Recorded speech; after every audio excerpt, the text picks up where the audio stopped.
It's everywhere. It's in the air. Christmas is here. Christmas season, at least. It's not holiday. So when somebody say a happy holiday, give them the finger. It's Merry Christmas. What a mess. A spiritual battle. Hake is here. And I just have a quick question from Hake, because I think I heard him mention this on his show last Friday, but I wasn't able to hear his show because I had to go to do something. So I don't know what he really think about this. Knowing him, I can kind of figure, but it's best to know. You got to go to the source and find out. But knowing Hake, I can imagine what he feel about this story or what he think about it, his opinion about it. And then the anchor baby is going to read the story to you. Yes. Some of you may have heard about this. I do want to tell you, but first, let me. This is a female, white female by the name of Caitlin Clark. And she is a little basketball player.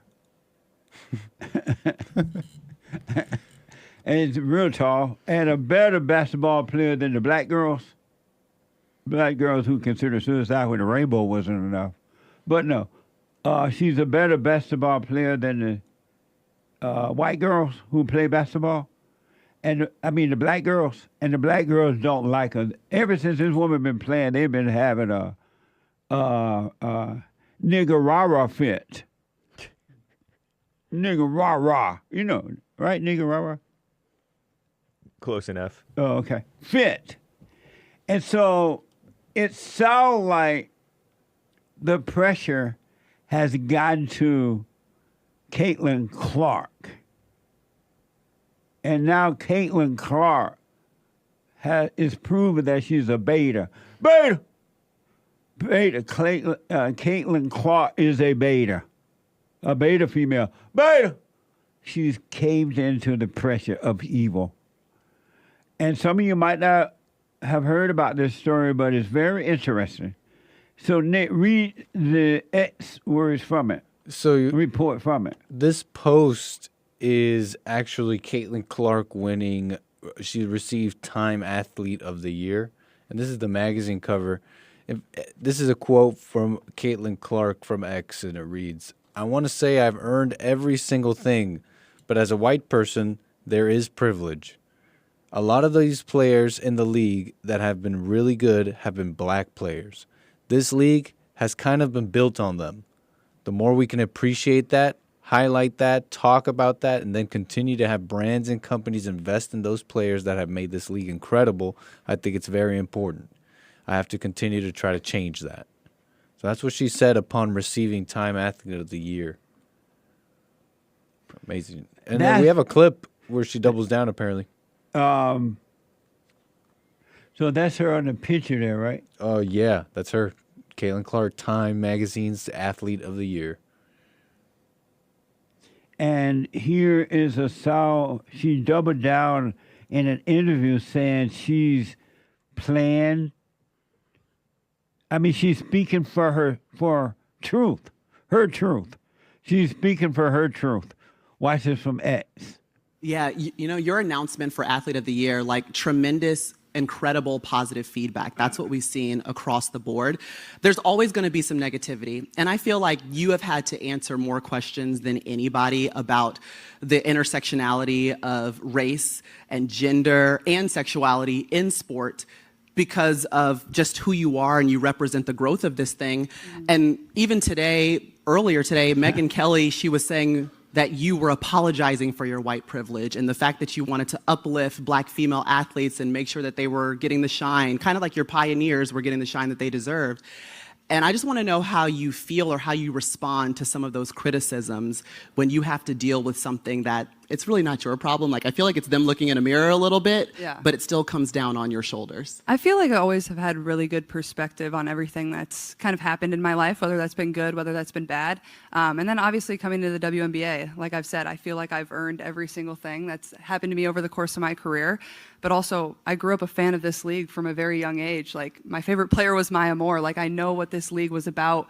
And like I said, like, it's only been around 25 plus years. So I know there's been so many amazing black women that have been in this league, and continuing to uplift them, I think, is very important. And that's something I'm very aware of. And like I said, like, I try to just be real and authentic and, you know, share my truth. And I think that's very easy for me. Like, I'm very comfortable in my own skin. And that's kind of been how it is my entire life. Yes. Yes. Nick is Esper here on the JLP show, and so is Hake. Nick is the host of the Anchor Baby show, American Anchor Baby, and Hake is the host of an Esper here, and the host of the HakeReport.com from 9 to 11. Nick, what do you think about that? What happened, Caitlyn? Wasn't she standing strong? Caitlyn strong. It just seems like I really haven't followed her story, but that's how that was my impression of her before. That she was getting beat in the face by these black players, or at least getting taunted a lot in these games. But it just seems like a cave-in, like how you said. It seems like a cave-in. The pressure was too great. She caved in. I'm thinking so, yeah.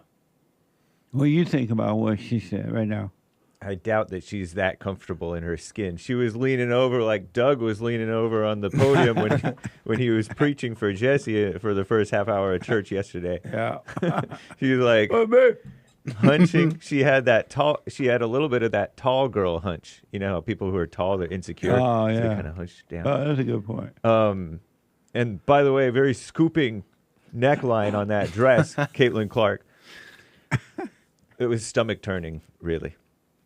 I still joked around on my show and called her she's still a queen, but I didn't hear her talk ever. This is probably the first time I've ever heard her voice, but she gave the impression that she was her own person and just innocent, just playing the game, not caring about that dumb political crap.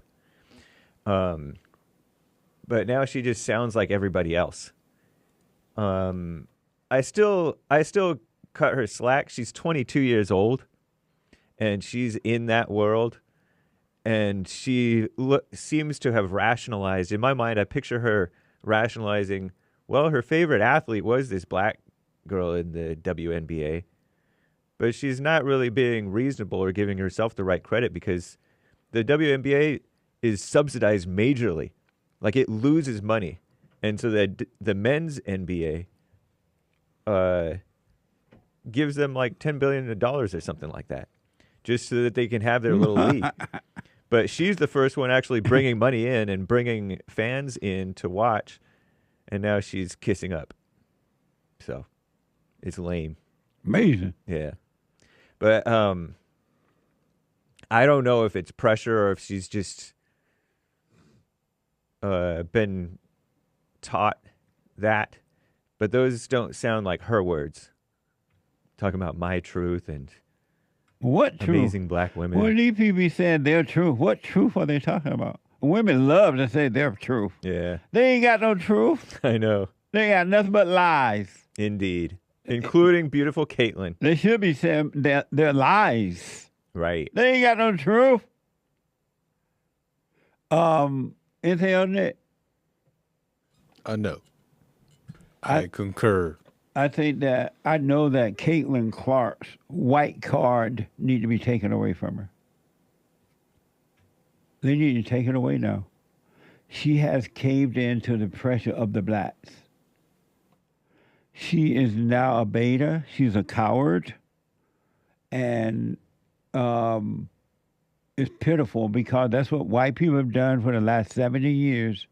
They have caved into the pressure of the blacks and they become losers. white people will never get their country back as long as they give it into the pressure of affirmative action, reparations, DEI, and all that mess. It's not her fault that she is allegedly the best female player ever.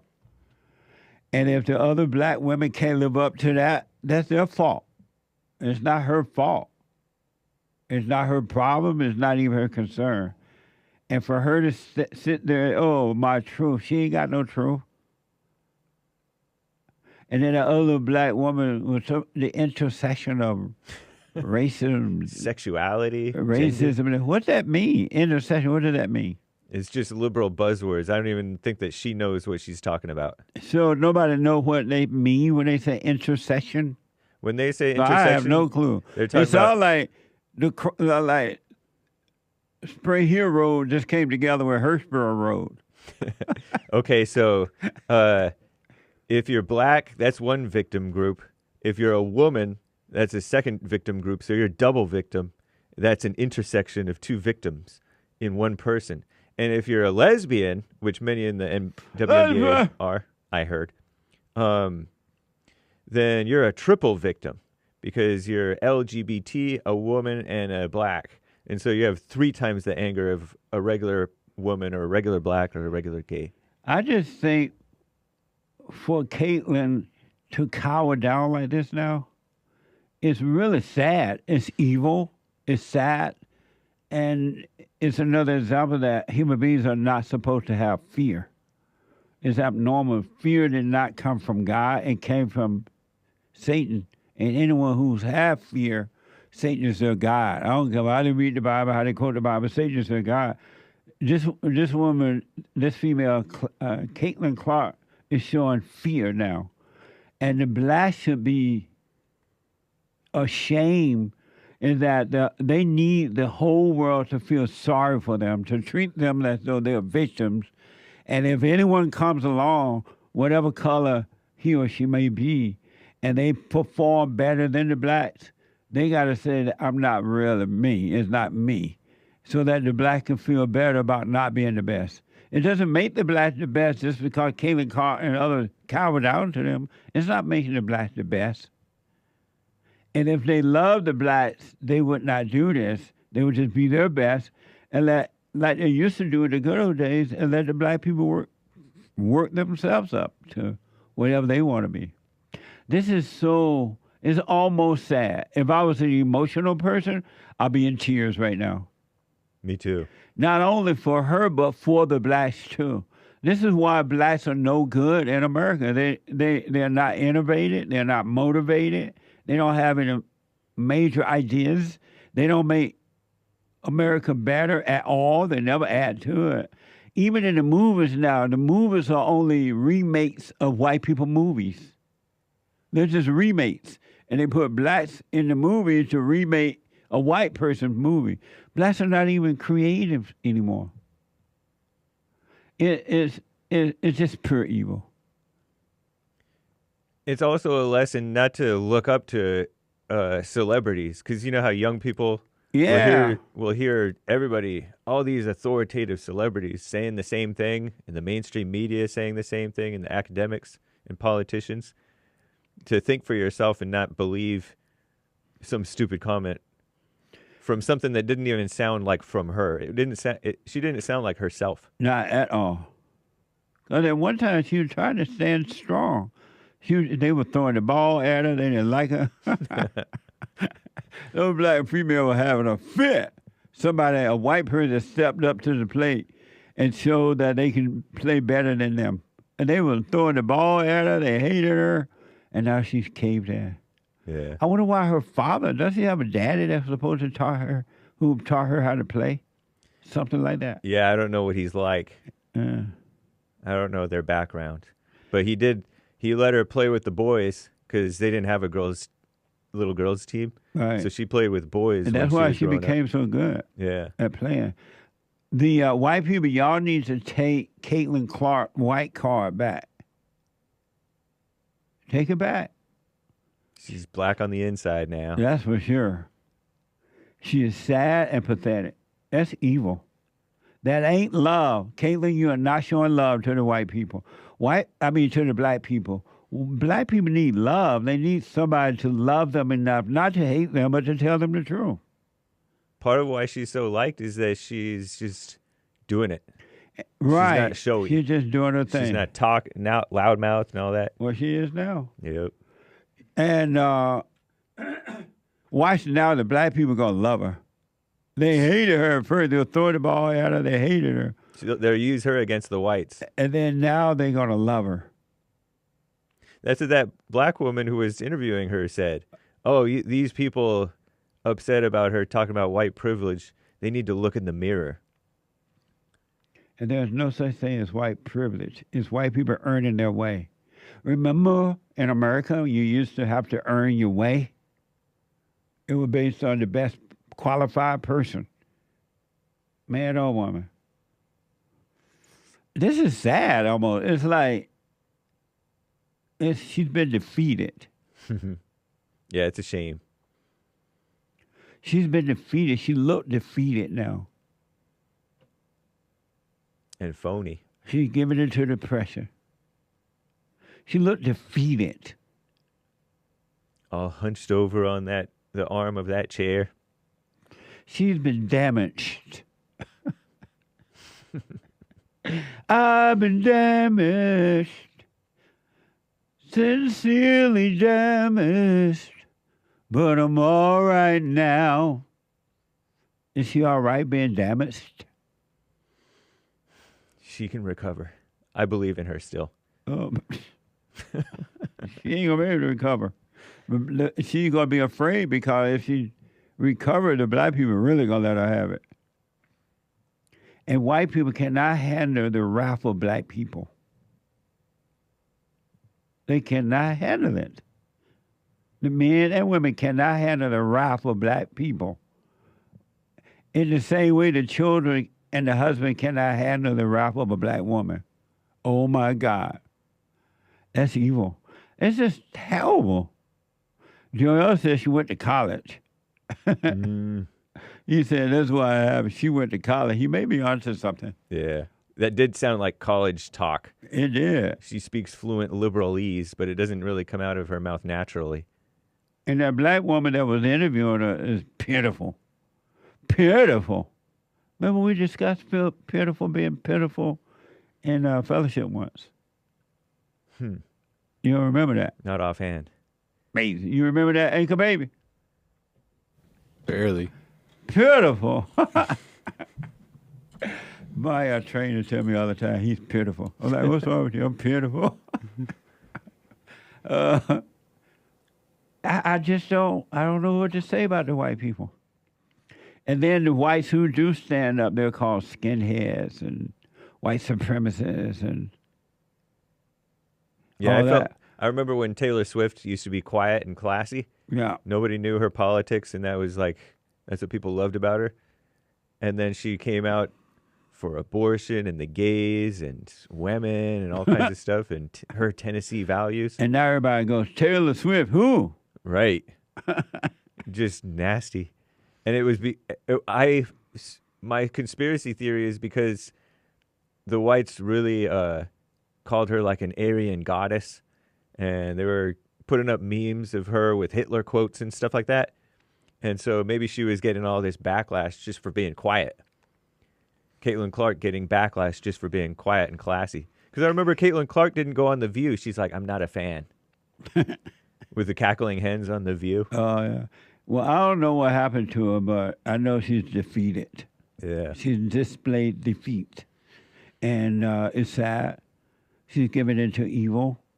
And now the blacks are going to hate her even more so because they know she gave into the pressure of the blacks, right? They know that she's a coward. And they may praise her and tell her how, oh, you're so wonderful, but inwardly they're thinking, what a coward. People know weakness when they see it. Yeah. And they know that Caitlin is weak. Caitlin is now serving evil. She's giving in. Instead of just, I like the way she was doing it before, just played her ball. When they were throwing the ball at her, trying to hurt her, duck out of the way. But play your ball and let them be mad. Those black women were mad too. One woman said something like, "Well, history will let me know who was the best or who has been the best or something dumb." Yeah, she said, it's not just one person, it's me too. Yeah, something like that. Angel Reese, I think. Wow, that is mind blowing to me. She just cheapened the league again. It's over now. She's not worth a grain of salt now. The salt has lost its saltiness. She's not worth the boat that she rode in on. The light has gone out. It has. And she looked defeated, too. All hunched down to that black woman. It hurt my stomach. That black woman sitting all up, seeing this white woman be her slave. Yeah, she was groveling. Yeah, she was loving that. I don't know how you could love that. What's wrong with the whites?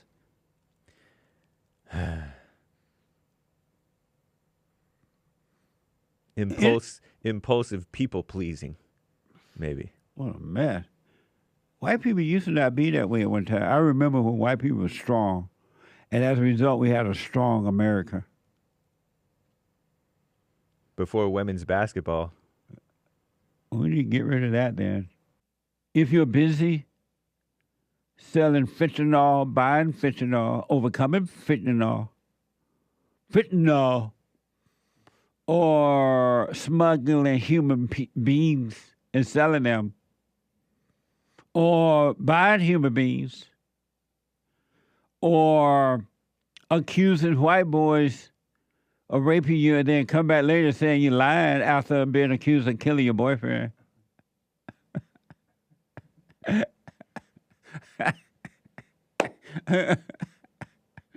Or hating Donald Trump and cutting off your hair. Or whatever you're doing. You can be listening to the show live, or you just laying up at a beach. Listen to the HakeReport.com. Whatever you're doing, you can be listening to the show. Sarah Smile is a first-time caller out of North Carolina. Sarah, welcome to the show. You're on the air. Good morning, Jesse. Hey, Sarah. Yes, I just wanted to expand a little bit on the Duke lacrosse players incident. Yes. Since I remember it very well because it caused so much black-white tension in the area, Yes. and I live not far from there. Okay. Jesse Jackson came to town, got in the middle of it, even offered to pay the tuition of the accuser. I remember protesters were outside the university raising so much cane that the coach of those players was forced to resign from his job. I remember that. It was terrible. You're right. I remember that. It went on, and it kind of, it was really about the DA was running for a re-election, and he wanted to get the black votes. That's what it was all about. So he was going to push that. I don't even believe he believed her, but that's what that was about. What a mess. I wanted to say that. Sarah, what's wrong with the whites that they're so afraid of the blacks? I don't know. I guess we're scared. Of what? Scared. Of what?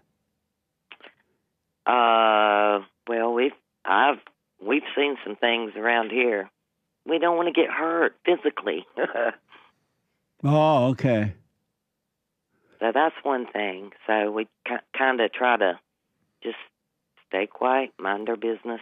Because they're afraid of the violence of the blacks, right? Exactly. That's what it is. You make a good point, because I remember when this woman, Caitlin Clark, when I saw her on the scene the first time, the black girls were getting so angry at her, they were throwing the basketball at her. They were trying to, when she would go up for, what do you call that thing when you go up there? A layup. A layup, yeah. They would try to hit her, hurt her. They were really going after her in a violent way. Why do you think not all, but most blacks are so violent? I don't know. I don't get it. I remember in high school, and I'm older. I'm in my 60s. But I would skip gym because the tall black girls would take the volleyball and just hum it right at my head, or any white girl just purposely trying to hit us in the head. And so I'm not going to class anymore. I started skipping gym class. Yeah. And I got in trouble for that.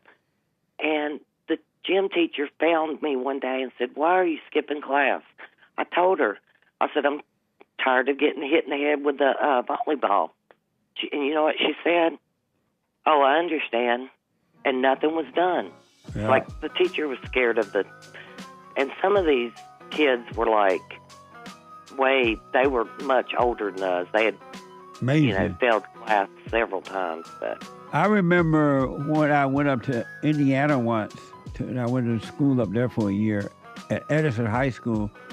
That's my first time ever seeing how violent the blacks were. It was so bad that I went back to Alabama. I'm like, hold on, Sarah, hold on. Let me take a quick break. Can you hold? go ahead. Hold on. Hey, check it out. Let me go quickly back to Sarah, a first-time caller out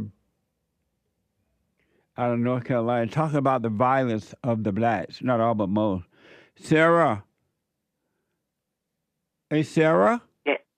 Yes. Okay. So you talked about how the black girls used to hit you with the basketball when you in high school. You had to miss that class. Jesse, and I forgot to tell you, but see, that was in the early 70s. They forced us to go into the black neighborhood, black school. And I think they were mad that we were being brought there, but we didn't have a choice. It was forced on us. All of a sudden, we had to leave our neighborhood and go into their neighborhood. But they had no right to be mad because they forced busing on the people.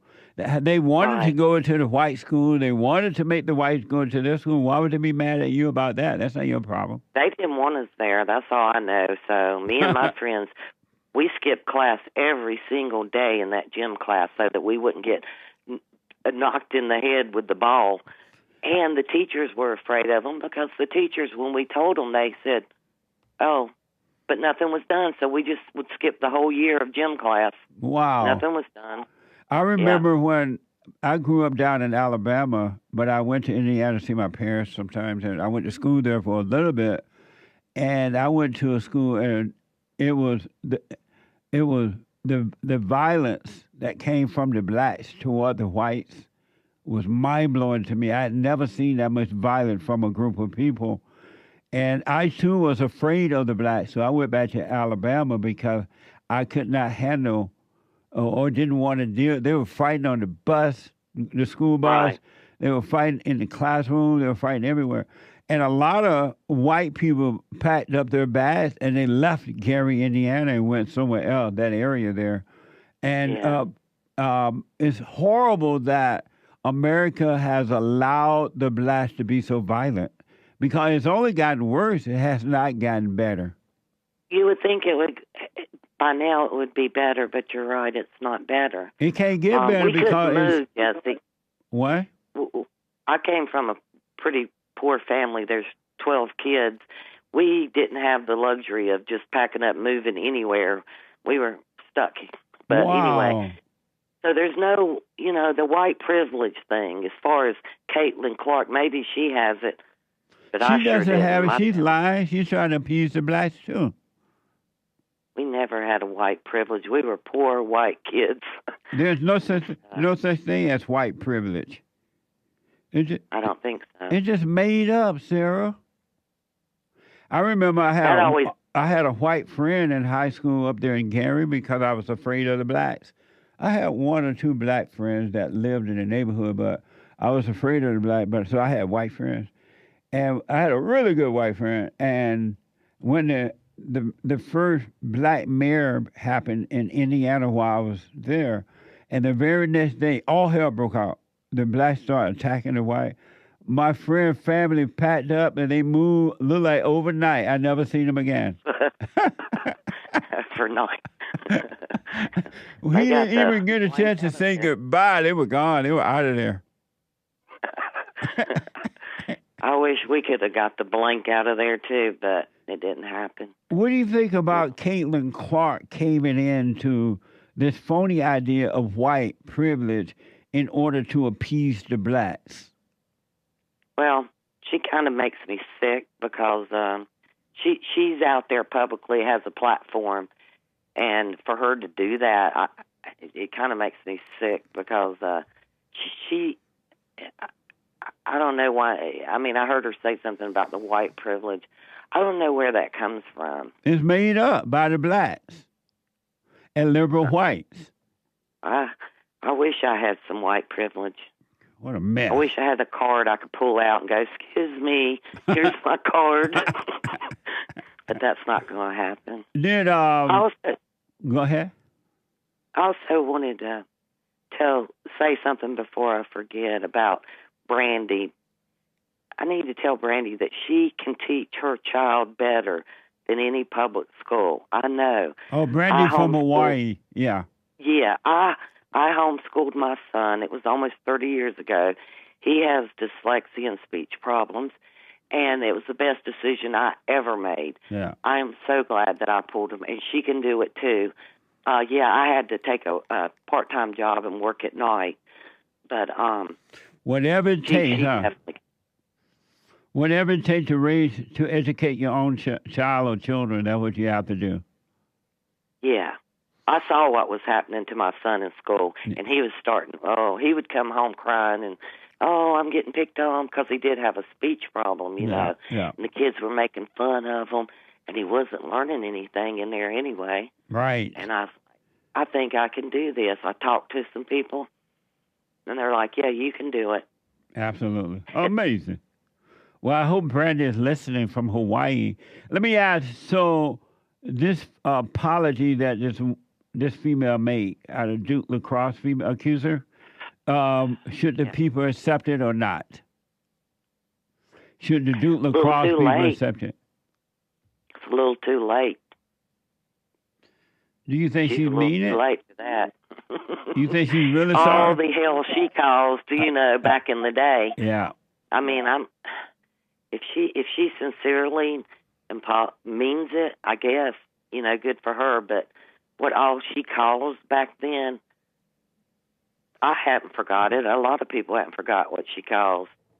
It was unbelievable. I have never. Also, when Jesse Jackson offered to send her to college, he was going to pay for it. Yeah, that never. She never went to college. She went to jail. For allegedly killing her boyfriend. You know what? Most people knew she was lying right when she came out with that story. The people knew it. They knew that was a lie. Yeah. Everybody's like, no way that happened. Yeah. But this DA, he was so crooked and wanted that position so bad he was going to go with it. And that's what he did. And by the way, he ended up being disbarred. He went to jail for a minute. And I read that. CBS reported that he was disbarred. He hid the evidence. He knew that the girl was lying, but he hid the evidence because he tried to make a name for himself. But he was disbarred. What a mess! What a mess, Jesse. What a mess. What a mess! I don't want to keep you on here. First-time caller, so I was trying to get it all out, Well, I'm glad I don't talk to you again. But I need you one day to give me advice for how do you, let's see, how do I put it? What do you do about an old man that has his mama's spirit? Number one, don't judge him. And number I try not to, but I am. And then number two, work on yourself. You work on dropping your anger, staying present with God instead of lost in your imagination. And when you have to tell him the truth about it, you be honest with him, but just don't judge him.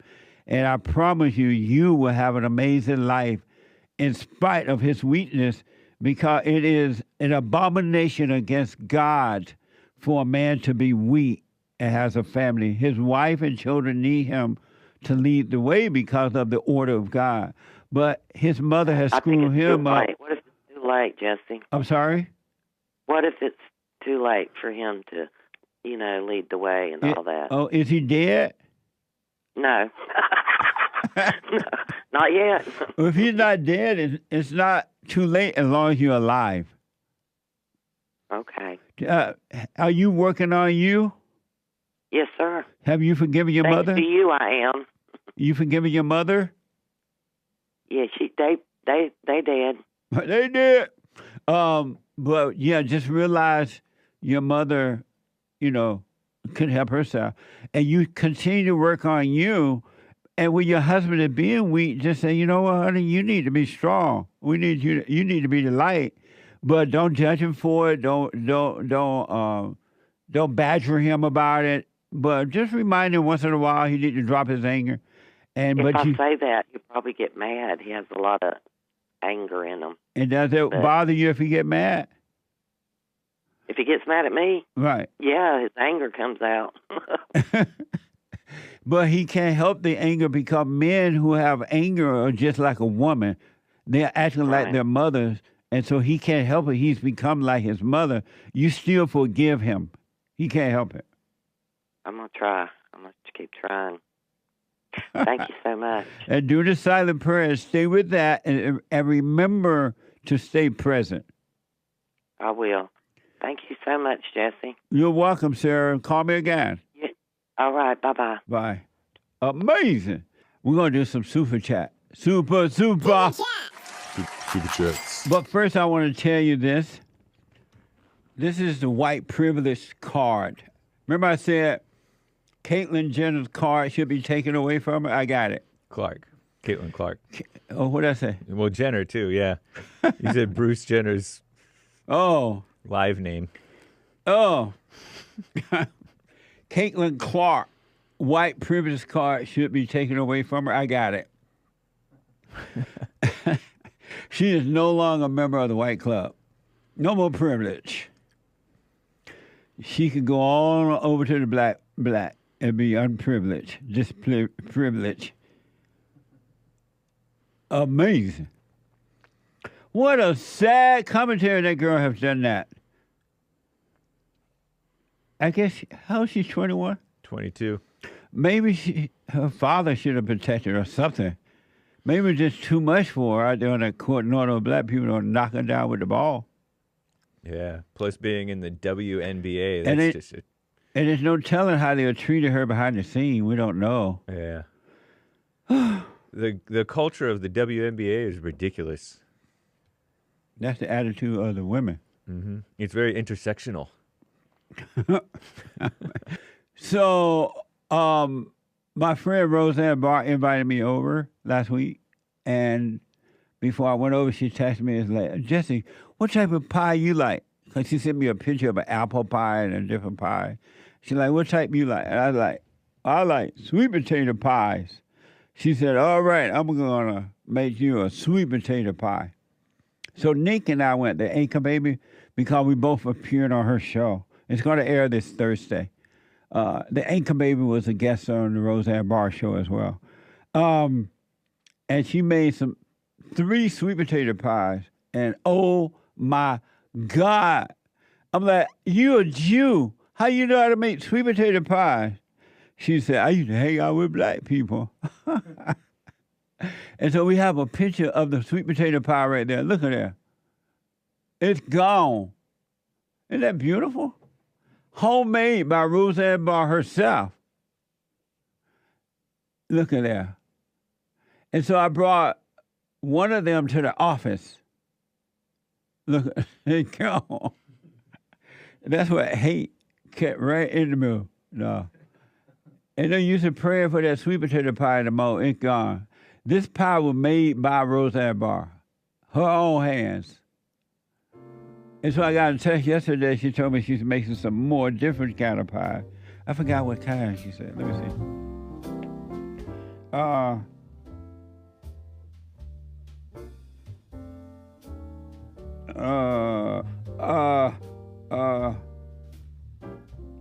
Oh, here it is. She's making strawberry sour cream with brown sugar pie nuts. That sound good. Strawberry sour cream with brown sugar pie nuts. So when I take the pie pan back, I'd rather get me that pie. But thank you, Roseanne. That pie was absolutely good. I told her I was going to show it on the show. Your beta back bother you? Hake? I'm tough. You tough? Have you told Delilah your secret of your strength? I tried not to. I called her Delilah. I may have broken down a little bit. And that was a big mistake. Men always tell Delilah their strength.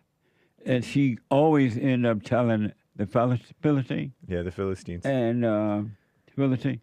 And because she sell them over for a few pennies. and the man he loved the beauty and the sex. And so he would tell her secret. But I thought she loved me. No. That's a good story that there is no love in the world. Yeah. She didn't love him, and he didn't love her. But she didn't love him at all. Men and women don't love one another. What the? That's a fact. That's another story because you would think Samson and Delilah loved one another, but they didn't. She sold him for money. She found his weakness because the Philistines told her, go over there to Samson and find out what his strength is. He keep burning down our farm. And we keep trying to beat him, and we can't beat him. And so they gave this money to this fine woman. she was music to the eyes of Samson. And so she's like, go there and get him. She's like, Samson, I love you. I want to hang out with you tonight. And she's like, what's your secret to your strength? And he was like, oh, okay. He made a fool out of her for a while. If you tie me down with ropes, I will become weak. And so he went to sleep that night. And she took some ropes and tied him down. And then she ran out and told the Philistines, the Philistine, Samson is weak when he's tied down with ropes. I've tied him down. Come and get him. And so they ran in there to get him, and he broke away from the ropes and beat him off again. And she's like, you lied to me. You told me your strength was if I tied you down. I thought you loved me. You said you loved me. You lied to me. And Samson, being the weak man he was when it came to the S word, sex, he like, all right, I'll just play. She's like, what you weak? What can make you weak? You love me, don't you love me? Tell me I'm your wife. I'm your woman. All right, I'll tell you. Okay, if you tie both my legs and my hands, I will become weak. So they went home. They had a good time, good dinner. And that night she gave him some wine and some fried chicken. He was full, sassy. She's like, let's go to bed. Because what else for dessert, right? So he went to bed, and before he went to sleep, she remembered him telling her, she remembered him telling her, okay, if you tie both my feet and my hand, then I'm weak. So he went to sleep. He was satisfied, drunk, and everything. She tied both her feet and hand. She ran outside again and told the Philistines, he's weak now. He's tired down. Both hands are tired down. And they ran into the house to get him. And he broke loose again and beat him up and ran him off. Because they didn't know how to stop him from burning off their dry land, dry farm. They wouldn't plant no food. And she was mad. She was ticked. You said you love me. You keep lying to me. I'm your wife. I'm your woman. Why you lie to me? Tell me lie. Don't me tell me lie. Tell me the truth. Tell me your problems. I mean, your weakness. What's your weakness? And then the idiot he is, because the sex was good, he finally told her, okay, as men do, they break down once the woman nag him and bug him and act mad and nag and nag and nag. He finally told her, all right, my weakness is if you cut off my hair. My strength is in my hair. And so she got him good and drunk. He went to sleep. And she chopped off his hair. And she ran out and gave it to the Philistines. And they ran in and they conquered him. because that was his strength was in the hair. They used the woman and a few dollar bills. You would think that when she tried to use his purported weaknesses, the ones that he pretended like he had, Right. that he would have caught on and been like, "Why are you trying to use my supposed weaknesses against me?" Right. But that's how men are outside today. looking in, the outside looking in can tell that he's being a simp. He's whipped. A beta. Yeah. But the woman was so fine and so pretty and so sexy, and that out he couldn't see. That was him. He was emotionally addicted to her at that point. That was his real weakness. Men are like that today. They don't really want to tell the woman their problem, but they do. Because she nag and bug, you don't love me, why don't you talk to me? He be like, well, it's nothing, none of your business. And you don't love me. He said, my mama told me not to marry you. You don't love me, you don't tell me anything. And she nags and nags and nags until he tell her, and now she has control over him. She knows his weakness.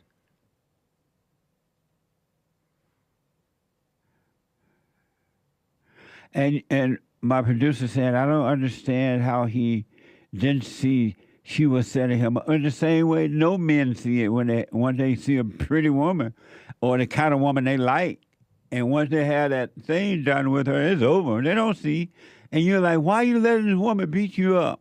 Why are you crying over this woman? I love her. I want to be with her. And you're like, but she don't care about you. She's using you. You're weak. You can't see it. You wonder, why can't you see it? But when you're seduced like that, you can't see. You're weak. And you don't care. And that's how the whole world is today. You know something? It's crazy. That's an amazing story when you think about it and how it applies to today, huh? Yeah. Have you ever thought of it that way? A bit. Yeah. Human nature. Are you familiar with that story, Nick? Anchor baby? Yeah, somewhat. It's happening every day right now in all relationships, in the homes and everything. The men are seduced by the women. And the men all pause when she walk into the room. When a woman walk into the bar, don't the men all pause? Yeah, they do. I saw this woman on a show yesterday, a news show, and they were celebrating Christmas, and she said that she and her friend, they go around to all the bars, and she said, they asked her, why you go to all the bars? She said because she can get free stuff from men. They buy the drinks, they buy the food, everything free when she walk into the room. Yeah. You know the crazy? Samson. Terrible. The men all pause when she walk into the room. Ooh. I want to ask Hake and the anchor babe a quick question about this story. And I want to know what you all think about this. Then I get back to your calls here. This is from ABC. What do you think about this story? This is interesting. Very interesting. Just listen up. Very interesting. This is from ABC 7. Police said a woman, 2-year-old child, accidentally shot and killed her at a Northeast Fresno apartment complex this past Friday. Watch this from ABC 7. Well, Delia, that mother has been identified as Jasenia Mina. Her family tells me she was a beautiful soul who touched the lives of everyone around her. Now, investigators say it was actually her boyfriend's gun that the young toddler fired, and the boyfriend was arrested. And now officers are reminding everyone to safely store your firearm. Heartbreak during the holidays. Investigators say 22-year-old Jasenia Mina died Friday night in Northeast Fresno because of an accidental shooting. This is a very tragic and a very much preventable and avoidable incident. Mina's boyfriend, 18-year-old Andrew Sanchez, allegedly had a gun in their apartment. She had 2 children, an 8-month-old girl and a 2-year-old son. The firearm was stored in a location where the toddler accessed the firearm, And then at some point in time, while handling that particular weapon, the toddler was able to manipulate the trigger, and it actually struck Mina as she was lying in bed.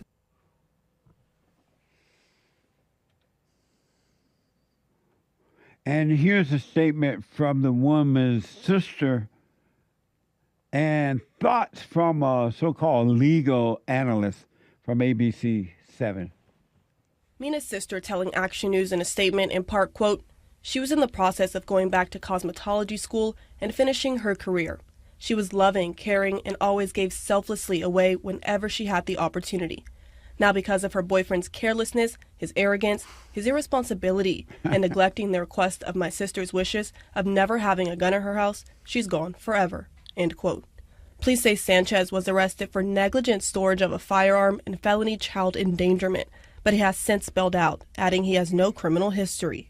I can't imagine this case being a misdemeanor. I would see felony charges in this particular case. If that's the case, and if he's convicted, it's 2, 4, or 6 years in state prison. ABC 30 legal analyst Tony Capozzi says prosecutors will have to sort through a variety of evidence. And if it was a young boy, check for gunshot residue on his hands. So there's a lot of things that need to be investigated and put aside before they actually file the charges, which they think are the negligent handling of the firearm. Amazing. What do you think about that? Can you imagine being 2 years old, you find out later in life you kill your own mama? Talk about throwing mama from the train. What do you think about that? That's wild. What a crazy story. When I first read this story in your packet this morning, I was like, they're going to use this to go after the guns. And sure enough, that's what they're doing. Of course. They're going after the guy I don't even know if the guy was home. And I don't know whether the girlfriend, older girlfriend, by the way, with kids, knew that the gun was there. She was older than the boyfriend? She's 22. He was 18. Oh, my God. So that's, it's a big mess. Especially if the boyfriend wasn't home, I don't see how you can charge him. But I mean, yeah, that's a good point. They didn't say if you were home or not, but the government wants to meddle in how you store your guns, and I get it because you should be responsible. But you don't need the government to tell you that, right? I grew up with guns. We never had the government, and we left them right at the door. That's the family's loss. It's my house, and I live here. And then the sister of the sister of this gal who got herself killed or whatever. Blaming the boyfriend, calling him selfish, arrogant, and all that. And she made the sister sound so lovely. I know. She was just, I'm like, well, hell, maybe she's in heaven there now. Right. And she was that loving and giving and touched everybody. And then she must have had good taste. Touched me in the morning. She would have had good taste in men. And then just walk away. I was just about to say. Yeah, right, that's a good point. Yeah. You beat me to it. Sorry, Nick, go ahead. No, you're good. You said it. You said it and said it. No, but I don't think they don't strike me as your, how do I put it, Second Amendment, respecters. They don't strike me as responsible gun owners. They seem like Gen Z Mexicans. Right. But hey, it can happen even to responsible gun owners. Hip Gen Z Mexicans. Right. But she has 2 kids. And he was with a woman with 2 kids. Mm-hmm. What now? And he was 18. Yeah. And she's 20-something. I wonder if she dated him when he was underage. Ooh. That's supposedly a taboo. Free Diddy. Indeed. Of course. I avow. Mm-hmm. I'm on camera specifically for this moment. Oh, man. That's crazy, though. Yeah. I mean, can you imagine you're 18, 2 years old, and when you become I thought of that too. 15 or 20, you'll be like, where's mama? And they'll be like, you killed her. I don't know if I have any memories from age 2. You will if you killed mama. She was pretty. She's going to cosmetology. She's pretty dead. Whatever. I don't know. How come black and Mexico always going to cosmetology? I was just about to say. Blasted message I always was go going to to cosmetology. Yeah. that's a stylist at school. What is it? Cosmetology. Okay. Yeah. Not cosmos, but cosmetics. Your hair. You're better off just going and getting a job in that. I'm telling you. What a mess. That's crazy.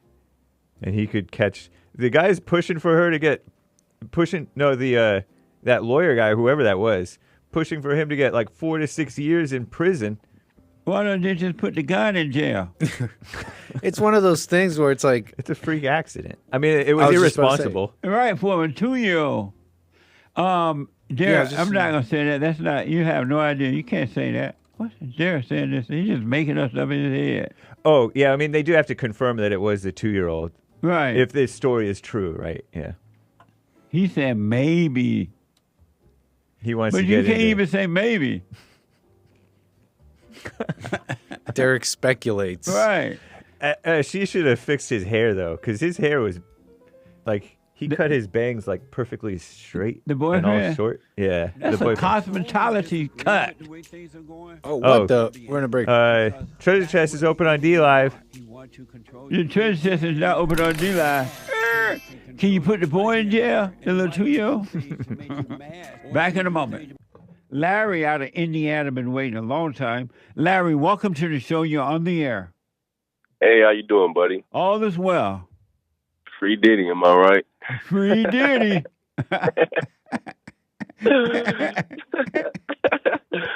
No, buddy, I'm calling. So listen, I'm going to the jailhouse to visit Diddy, and I'm going to take some knives with me. I can say free R. Kelly too. My dad was locked up with R. Kelly in Chicago. He said the prison inmates be paying R. Kelly to call their girls and sing to him and whatnot on Valentine's Day. Right and on. Christmas and whatnot. No, free R. Kelly. Free R. Kelly. No, but I had a quick question, Okay. man. So you may not remember, but in 2023, was when I first found you and I called you. Long story short, I forgave, and I was down in Texas with my mom, and I moved out, and she made it hard for me to move out. Now I'm out on my own, and I'm grown, and I'm paying bills. You know, I don't have any kids, but I got 2 jobs, and I totally remember you, man.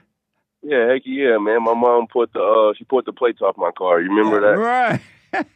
Talking about a psycho. What? Yeah, that still haunt me, man. But He But was yeah, trying to so- leave for a grown man trying to get away from mama, and mama doing, according to him, Larry, doing all she can to the point she ran outside to try to pull the license plates off the car. look, she did not. She did not try. What she did is when I tried to go unlock the door, she acted like she was gonna hit me. So I stepped back, and she said, "You know what?" And she walked up to the back of it. And I promise, I've never seen strength like this. The plates are metal plates. Like, I was down in Texas, the metal plate screwed into the back of the car, like drilled in with an impact. And she ripped it off. Like, the metal on the plate, license plate is literally ripped. I said, bro, I'm going to just have to call the police. Yo, mama, what a mess. Amazing. No, but yeah, buddy. So I've been smoking weed for quite some time. Before I got out of my mom's house, I was smoking weed, but you know, I wasn't always smoking. It wasn't as hard to stop. But now that I'm out and I'm just living life, I can say 100% without a doubt, for sure, for certain, I don't have no anger. I can't get mad. I cannot be impatient. I cannot not forgive somebody. I just can't be angry at anything. But I can't not stop smoking. I don't know if I'm addicted. It's just, you know, I just do it. I don't. Part of it, I can see. Part of it is, you know, escaping reality, trying to, you know, just not trying to be in a world. But every time I say I'm going to stop, I end up doing it again, and then I do it again, and I do it again, and I stop. What do you think about that? Do you think I'm living in a delusion? You know, like I'm still You're dealing with doing one anger thing and only one thing wrong. You're only doing one thing wrong. You're not practicing staying present. You're in your head. And if you practice staying present, you are less likely to smoke the pot. But if you do, you will be aware of yourself doing it, and the awareness will take the appetite away from you. It's just that you're not practicing staying present. Why don't you practice staying present? Well, what do you mean by practice? What do you mean by practice staying present? Instead of being in your head thinking about the past or the future or what you have or don't have or the pot or anything, why don't you stay present so you don't live in your head, in your imagination?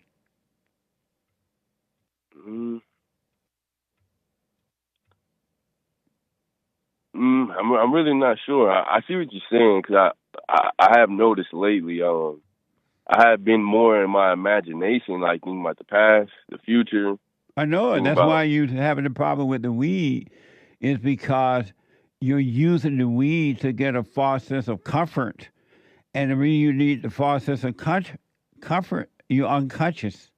You don't stay present. You're not practicing that. You're not doing the silent prayer every morning and night. And during the day, when you're not doing your job, you're not even practicing staying present.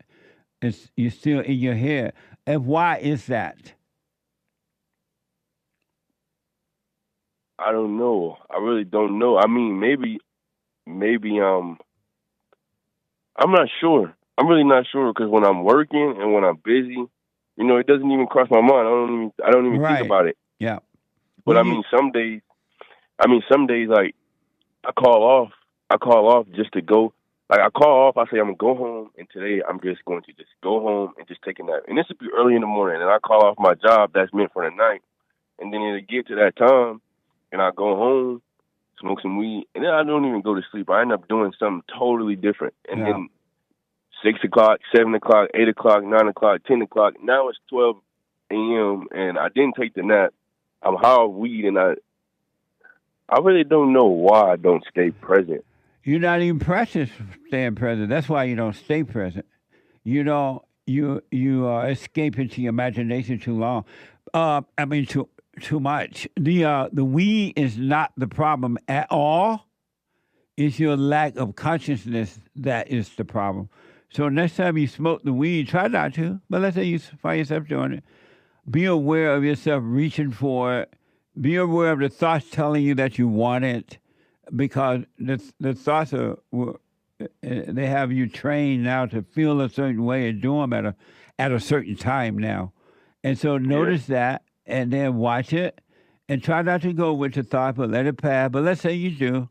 Be aware of yourself reaching for the weed, lighting up the weed, smoking the weed. Don't go unconscious. It will be taken away from you. You will lose the appetite for it. Maybe. Well, not maybe, actually. You are right. I do want to say something real quick, though. Real quick. Back in 2022, I had got into another altercation with my mom, right? And, she had tried to hit me with her car. She tried to pistol whip me. And a whole bunch pistol whip you? Yeah, like with the gun. Well, your mama named Annie Oakland or someone? What's up? No, her name's Kiana. But I noticed something about forgiveness. This is a long time before I knew anything about forgiveness. I knew anything about there's nothing. All of that happened. She tried sending me to a boys' school. I had to run away, and she called the police, and she's just doing a whole bunch of stuff. But when I came home, like I truly understood that she was just very angry. Yeah. And it was clouding her mind about everything. And Jesse, I swear, I was still in high school, and I was finishing out my junior year, and I swear I have not, like, that was the most happy, the most peaceful I've ever been. I was like, my confidence level was through the roof. I was working. I was able to work I wasn't even smoking weed. I didn't have the taste for it, the feel for it. But somewhere there along the line, I got angry at her again. I started back smoking weed. Yeah. I stopped caring about work, stopped caring about school, and everything just start fumbling. Yeah. Anger separates you from God. Anyone that has anger does not know God. They're not of God. So anger is evil. It's hatred. It's playing God, right? And so Yeah. drop the anger and be done with your mother. Don't call her. Don't visit. Just be done with her, and then practice staying present, and you'll be fine.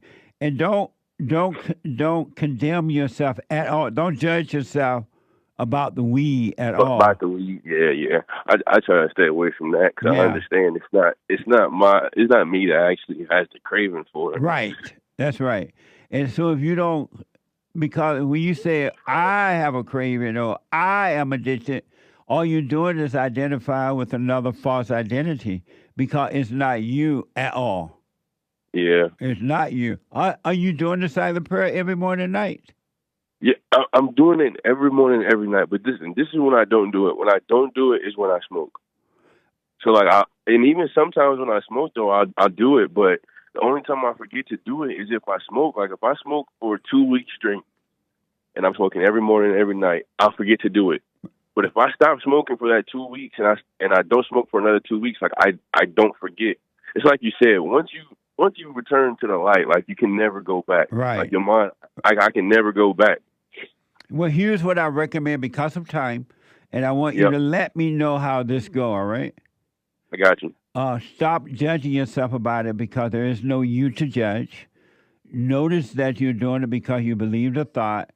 Try not to do it, but practice being aware as you're doing it, and you'll see what happens. And so just come back to practice being present during the day and watch those thoughts, and that will change. You'll lose the appetite for the weed because the weed is not the problem. It's the unconsciousness that is the problem. Yeah. You're going back into your imagination, and that's where the problem is. That makes sense. I got you. I'll let you know, buddy.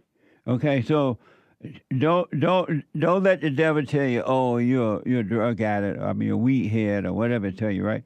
Because there is no you, so don't fall for it. Gotcha. It's good to hear from you, man. Man, yes, sir. I'm actually glad you remembered. I do. That story was amazing. I never heard of a mama like that. Yeah, buddy. It was pretty. Well, buddy. But you know what's crazy? I've been hearing a lot of stories about my mom since I've got out my mom's house from other family members. You know, like one time my dad had cheated on her, so she needed a way to get back at him. So, and I'm gonna just say for legal reasons, this story is just made up. But she called her dad, and her dad told her, you know, you want to know how to get back at him, get a restraining order on him, and go shoot at him. I said, Jesus Christ, how vile do you have to be to think of something like that? Somebody watching too many movies.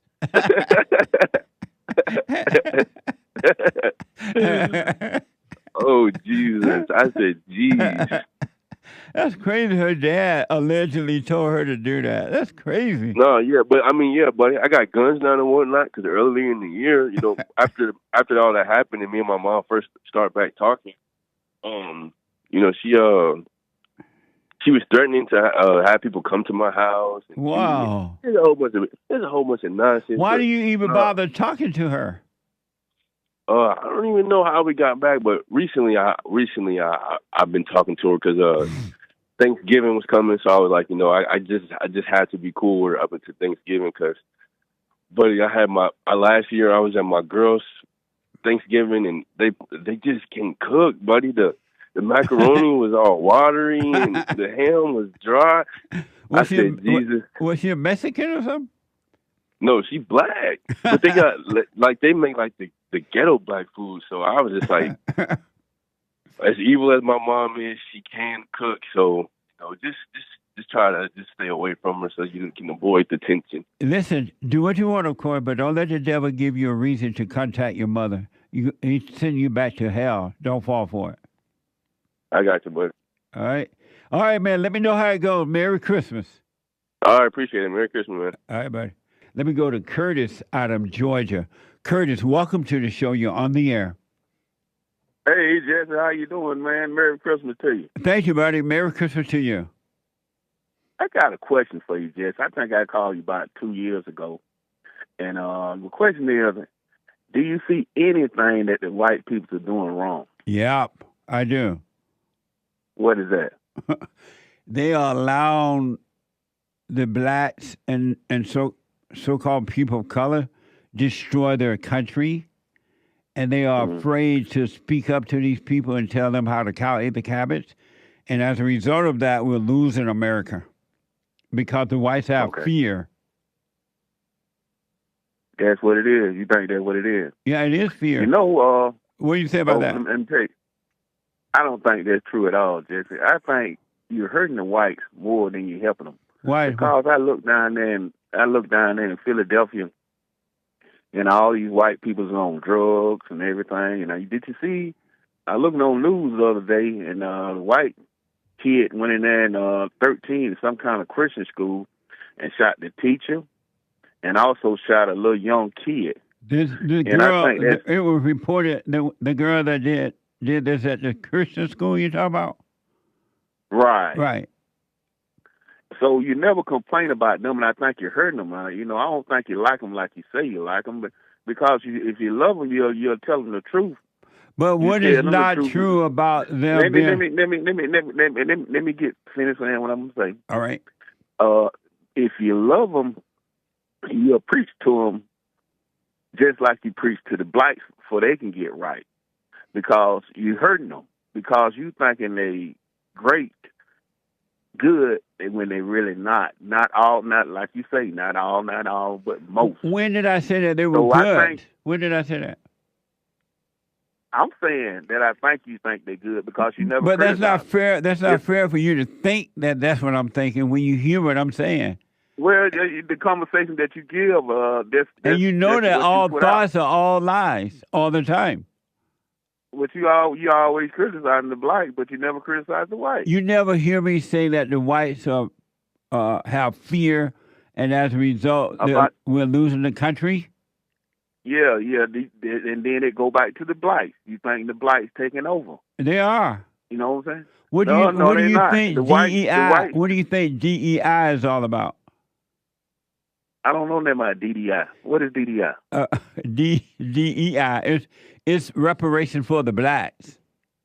Well, white folk get reparation too, Jesse. That doesn't make it and, right. Also, you beg, Jesse. You talking about black people beg. You beg too, Jesse, because you talking about donate this and donate that. Do you Everybody donate? Need help. Do you donate to Barr? Do I donate to Barr? No. Why I donate to the homeless people. I donate to the homeless people. Why you don't donate to Barr? Why you don't help us to help others? Well, see, why you think it's bad for white people, other people to help black people? You say you always telling them that because the black people, people want it without having to. You doing the same thing the black people is doing. You begging. Curtis, the blacks want it without having to earn it. Well, you want it without want to earn it. Oh, you don't see me here working every day? Well, the black people be working too. No, they don't. Yeah, they do. No, they don't. Why not? Because they're lazy. And you lazy. And the white people won't make them work. Why do you donate to the white people work? Why do you donate to the homeless? Why do I donate to the homeless? Yeah. I don't donate when I see the homeless people out. I don't give my money to churches because I think the preachers is crooks. I think if you're going to preach... Why do you donate to the homeless? I don't donate to the homeless. When I see them out and I see somebody need something to eat, I give them money to get something to eat. And why do you do that? Don't get no look. Why do you do that? Because they need help, just like you say you need help. But they're on the street. You're hurting them by letting them be in a bomb on the street, and you drive by. Some of them you give them money. All you're doing is keeping them on the street. They're not going to get up and work. Some of them do. Some of them and do then work. You get a good feeling from it, but it's hurting them. No, I don't. Yes, no, you do. I don't get it. I don't do it for that. Yes, you do. I don't do it for that. Well, you're not helping them. So what you saying, Jesse? If you see somebody hungry and they ain't had nothing to eat, you wouldn't give them nothing at all? No. Wow, that's sad. Why is that sad? Why? Because You see a homeless person, they ain't got nothing at all to eat. You wouldn't give them nothing to eat, but you want somebody to donate to your bun. Come on, man. You don't know see that's the not difference right. in that, right? No, I don't. Oh, And you don't amazing. either. Curtis, thanks for your call. I got to take a break. I appreciate it. Call me again. Let me go to Wolf, a first-time caller out of Brooklyn, New York. Wolf, welcome to the show. You're on the air. Hello, can you hear me? Go ahead. How you doing today, man? Thank you. All is well. Merry Christmas. Merry Christmas to you. Thank you. I wanted to talk to you about, because like right now with me, it's like... Speak up a little bit more into your phone. Stay with your phone. You can hear me now? I can, yes. All right. My question is, how do you get over the trauma that your mother put you through? You get over it by forgiving her. When you realize you get to know yourself and you pay attention and you see that something else is driving you, the anger, the thoughts, the emotions, right? Mm-hmm. And you can't help it. Well, that came from your mother. She couldn't help herself. She got it from her mother. And when you realize you cannot help yourself, you forgive your mother. And when you do that, God will forgive you and take your mother's identity away from you and give you back yourself. So just blocking her is not a good thing? Well, yeah, you can block her, but you must forgive her. Blocking her is not going to take away the spirit that she put inside of you by making you angry when you were a kid, right? Controlling you or whatever, feeling sorry for her. Blocking her is not going to stop that. The only way you're going to overcome her is you got to, hey, mother, I'm sorry for resenting you. I realize now you can help yourself. And God will forgive you. And you still can block her, but just don't be angry. Because you know how sometimes like I sit here and I just have these negative thoughts, and I'll be like, yo, why am I thinking all of this bull crap? Like I think about stuff that has no substance, and then I find myself being mad about stuff that happened years ago. Yes. You feel what I'm saying? I do. Like I'm starting to realize like, yo, it's corny. And it's like I feel like it's distracting me from growing. You understand? It is. It's real lame. Like I don't want to be a beta male, man. I don't want to be that. Don't be a beta. I don't want to be that. I want to be peaceful, man. Well, you got to forgive your mother. Yeah. You got to face her, either by FaceTime or if you can talk to her one-on-one. But you got to forgive her, and then you can be done with her. You don't owe her anything. You have no obligation toward her or anything, except that you must return to the Father. And the way you return to the Father is by forgiving your mother and then forgiving your father for not protecting you from your mother. Because, you know, it was more easier for me to forgive my father. Yeah. Because my father wasn't really there for me. Yeah. And I don't know, like, the situation with him and my mother. You know what I'm saying? I really don't know because I'm 37 now. But I talked to him, and I told him, I said, yo, listen, man, I don't have no type of issues with you. Like, even though you wasn't there, like, you still my pops. I still love you. Come back closer to your phone. Hello, can you hear me? I can now. Go ahead. Nah, like I felt like it's more easier for me. It was more easier for me to forgive my father. Yeah. Than my mother. I was like, yo, why is it like this? Like, I get all nervous by you telling me, like, I got to call her and go to her. Like, I just got nervous like a little kid. Yep. And the reason for that is because you have anger toward her. You're angry at her. And anyone that has anger, whomever made you angry, they control you. You become afraid of them. Wow. You're only and that's true. Yeah. It's really that simple, huh? Uh-huh. And you're only afraid of her because you resent her. You have anger.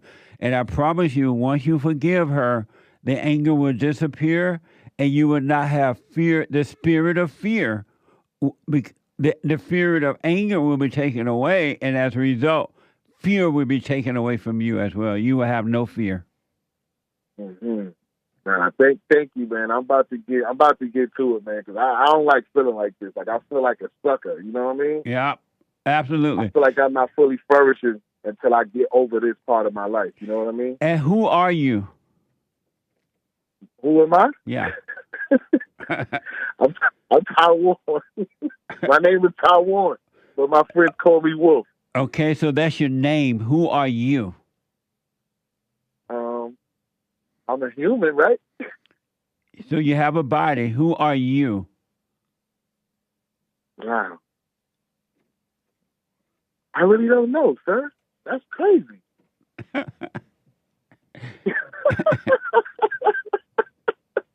I mean, I guess I'm a human being, right? You have a body, right, but you're not your body. Who are you? I don't even know how to answer that. Nobody never asked me that before. And did you think that you knew who you were before I asked the question? Yeah. And who I never thought about it because I feel like you are who you are. Like, I guess, like, I don't know, I'm a dad. So you have a child, but you have a child, and who are you, though?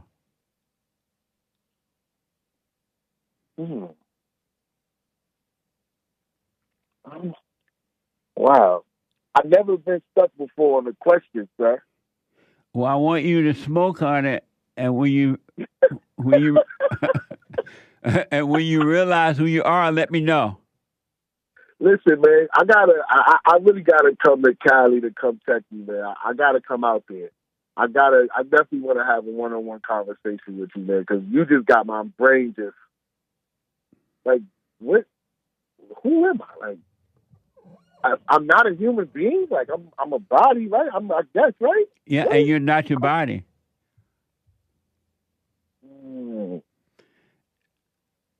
I'm not my body. Wow.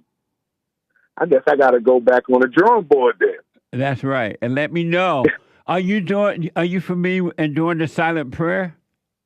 You know what's crazy? I never did it before. I've been watching you for probably like a year, but I never did it. I'm not even going to lie to you. I highly recommend that if you really want to be free and you want to see, you want to get to know who you got to be able to see.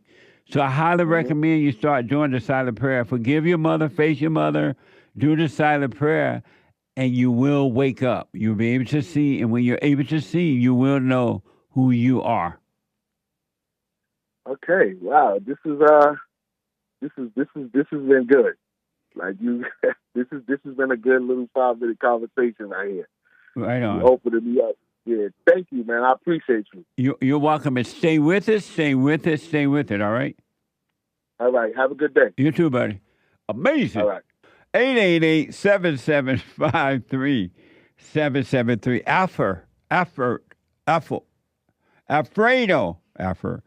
Alfredo, like Alfredo chicken.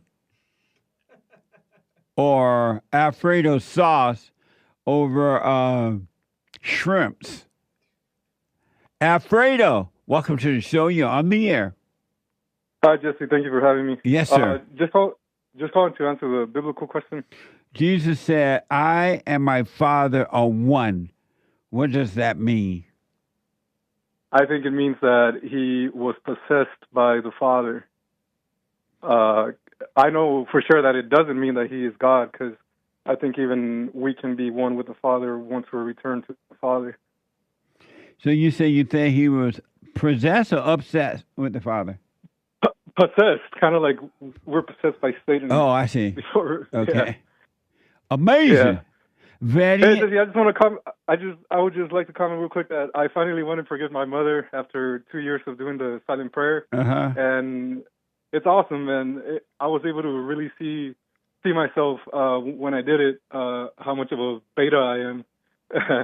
And I just want to say thank you for that I finally was able to do it. And so what happened when you went to her? Nothing much. She kind of like was pretending that she didn't know what I was talking about, and then she proceeded to do what I was forgiving her about, trying to control my life. But yeah, she was kind of she tried like running away from it, but I was following her and still telling her, hey, I know that you couldn't help yourself. I know. Just like you know, and stuff. And it was nice. Right on, man. Yeah, so thank you. You stay with it, stay with it, stay with it, all right? Yes, sir. All right, buddy. Amazing.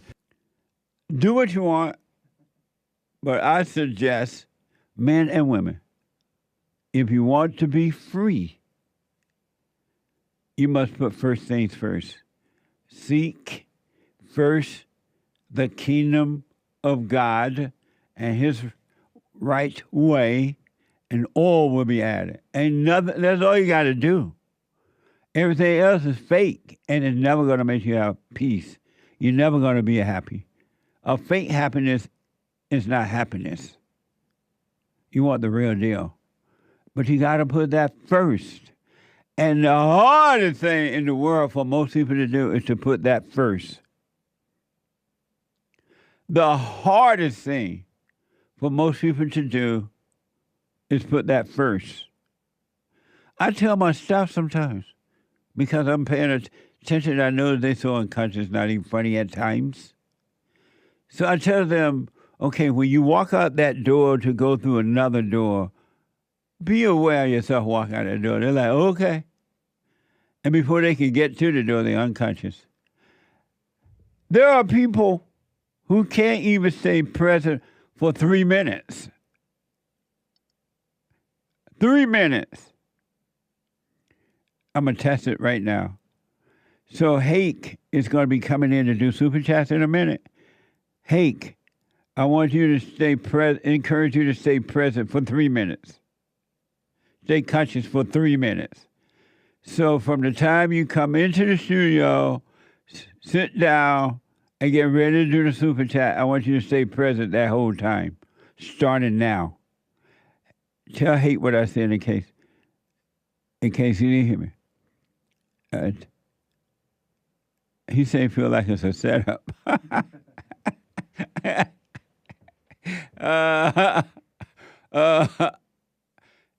Nick, can you stay present for 3 minutes? I'm going to go as long as Hake. Okay, starting now, I want you to stay present for 3 minutes. Only 3 minutes. All right? I'm trying. I'm clenching my fists. I'm sweating, but I'm doing it. Only 3. If you can try to stay present 3 minutes. See what happens to you. Hey. Yes. Did you stay conscious for 3 minutes? I'm not sure. That mean no. I mean, I tried to pay attention a little bit, but then I forgot about it, but I was still paying attention. You forgot about it in the 3 minute period? Right, because I got engrossed in that, and I'm like, what about this name? But from the time you left your office and came into the studio, yeah, were you conscious? I'm not sure. I was working. Oh, okay. Yeah. That makes it when you're working, you can't. It's hard to stay conscious. Yeah. Because you have to do practical awareness then. Yep. Being aware of your work. You can only focus on one thing at a time. So let's be quiet for 3 minutes and see if you can stay conscious. All right.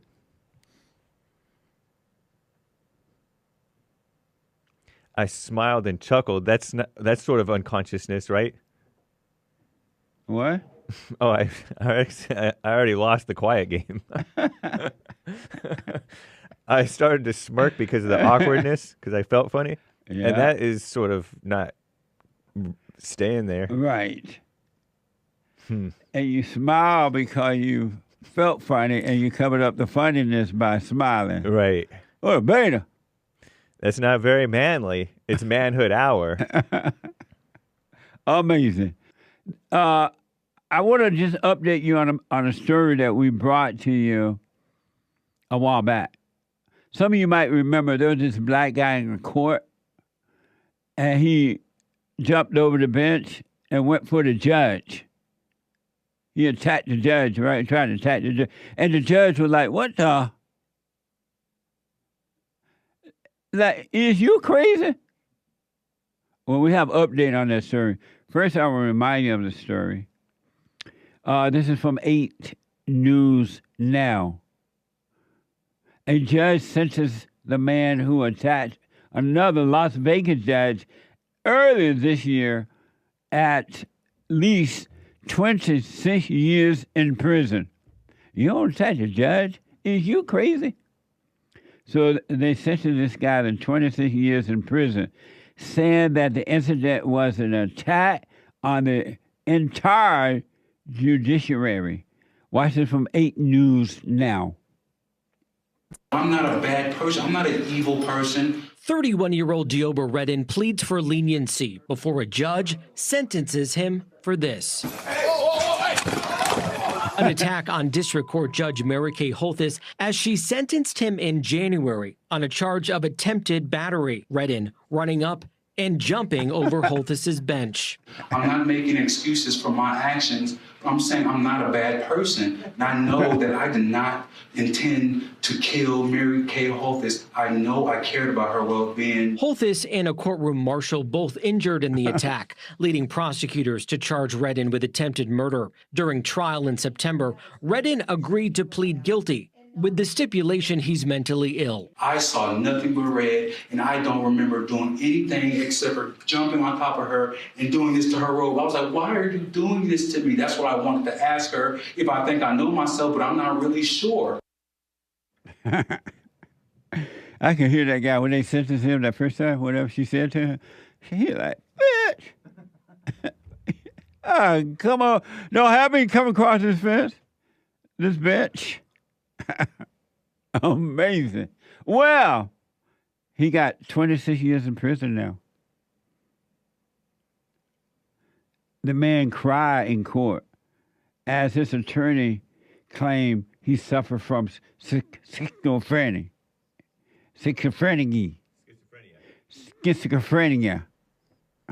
Why is this for 8 News now?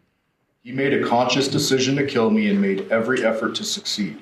If he had his way, he'd be facing a sentence of life without the possibility of parole for murder. Prosecutors reading a statement from Holthus during Tuesday's sentencing, Redden crying as his attorney explained his client's years-long battle with schizophrenia. This is a person that can and would be able to do it given the appropriate help from a psychologist and mental health counselor. As she handed down her 26 to 65-year sentence, the judge in this case saying this attack was one on all judges.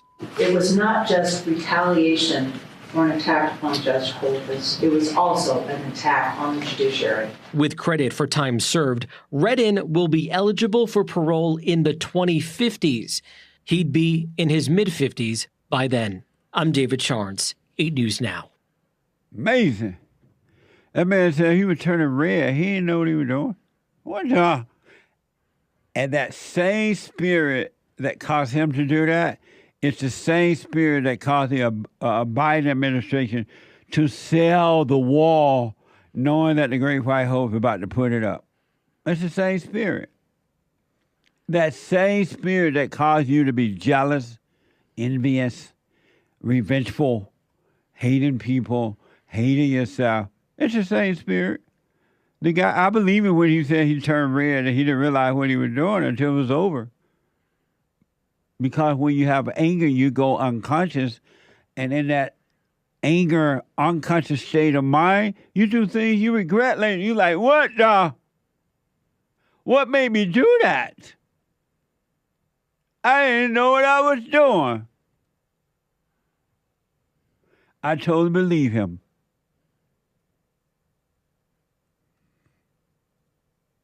I believe him that he did not know what he was doing. And you don't know what you're doing either with anger. You don't know what you're doing because you think anger is normal. You know you got to be crazy to think you're going to be schizophrenic like that man. Every angry person is schizophrenic. Schizophrenic. That's how you say it, Hake. Close enough. Schizophrenic. Every human being is a schizophrenic right now. You're insane. You're lost. And you're insane.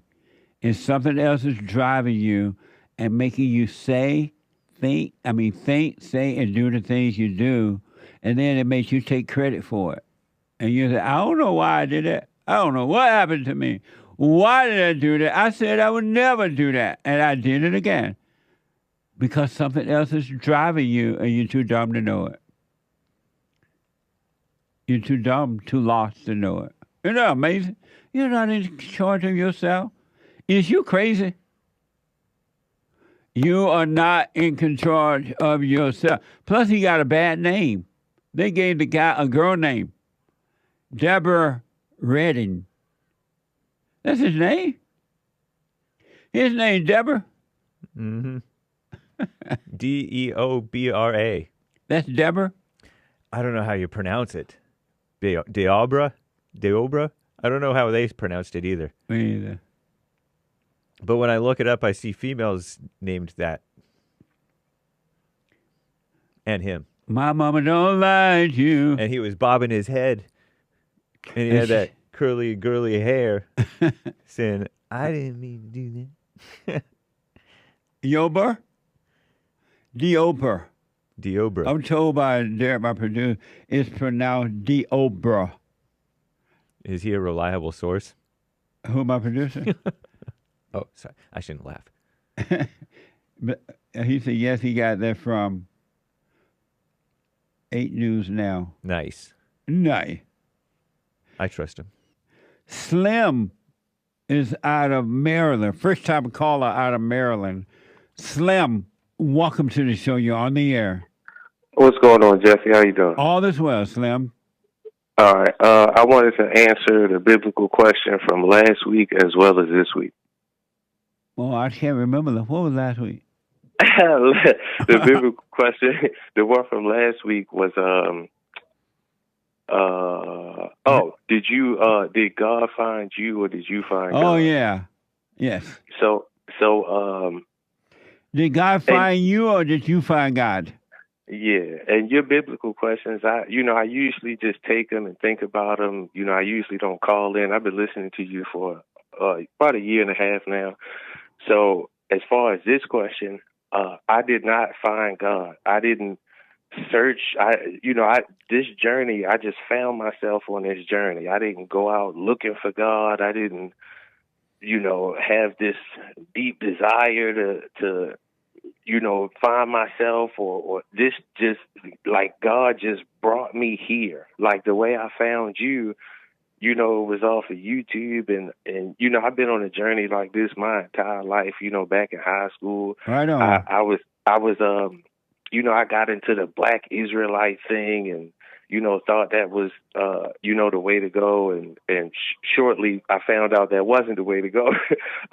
It's just so much negative stuff and the way they present themselves is just anger. It's all anger. So I got away from that real fast. And it's you can't search for God. That's impossible. I literally just found myself here. And it's hard. No, I don't think nobody would ask for this. To be aware of yourself and to battle with the things that go on in my mind all the time is so hard. It's very hard. Did you just hear that Hake couldn't even stay country for 3 minutes? Yeah. So I just found myself here, man. But it's one of the best things. It's I've grown so much from, and not the things you've taught me, but it's like you showed me things I already knew. Yep.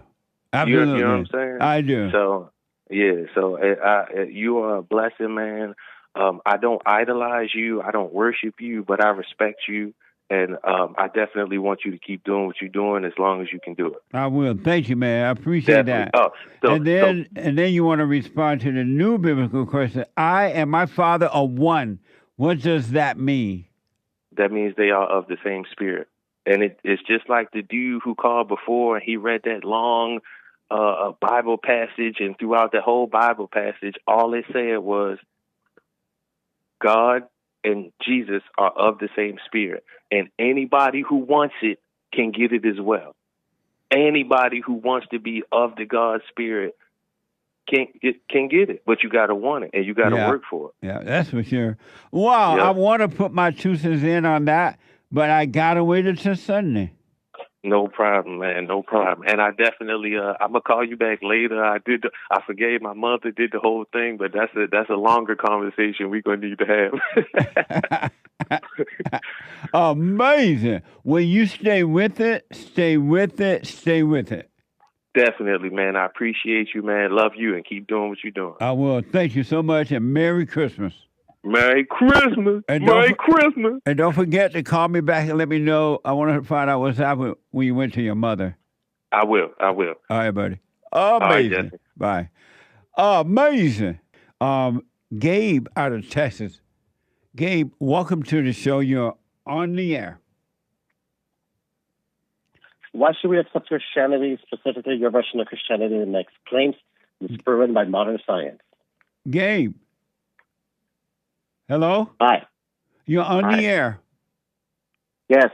Why should we accept Christianity, specifically your version of Christianity, when it makes claims disproven by modern science? Why should you accept Christianity when it makes claim by modern science? Disproven by modern science. You shouldn't accept it. Are you like Allah Akbar person? No, I'm an atheist. You're an atheist? Yes. And why are you an atheist? Because the Bible makes specific claims disproven by modern science. What do you mean by that? There is no global flood. What do you mean by that? There has never been a global flood. Adam and Eve never existed. There was never a Tower of Babel. The Genesis story contradicts what we know in modern science. How do you know that? How do you know which one? You have to be more specific. How do you know all those things you just read off about what the Bible say? How do you know they're not true? Because modern science disproves it. But you have to be more specific. But modern science lie. Prove it. What? Prove it. Give me empirical, objectively verifiable, observable, repeatable, sensible evidence. You're speaking too and collect fast. a Nobel Prize. You're speaking too fast. Can you get a Nobel Prize for your position? A Nobel Prize? Yes, a Nobel Prize for science for your position. That your position is true and that modern science is wrong. Because modern science, they hate God, and so they're gonna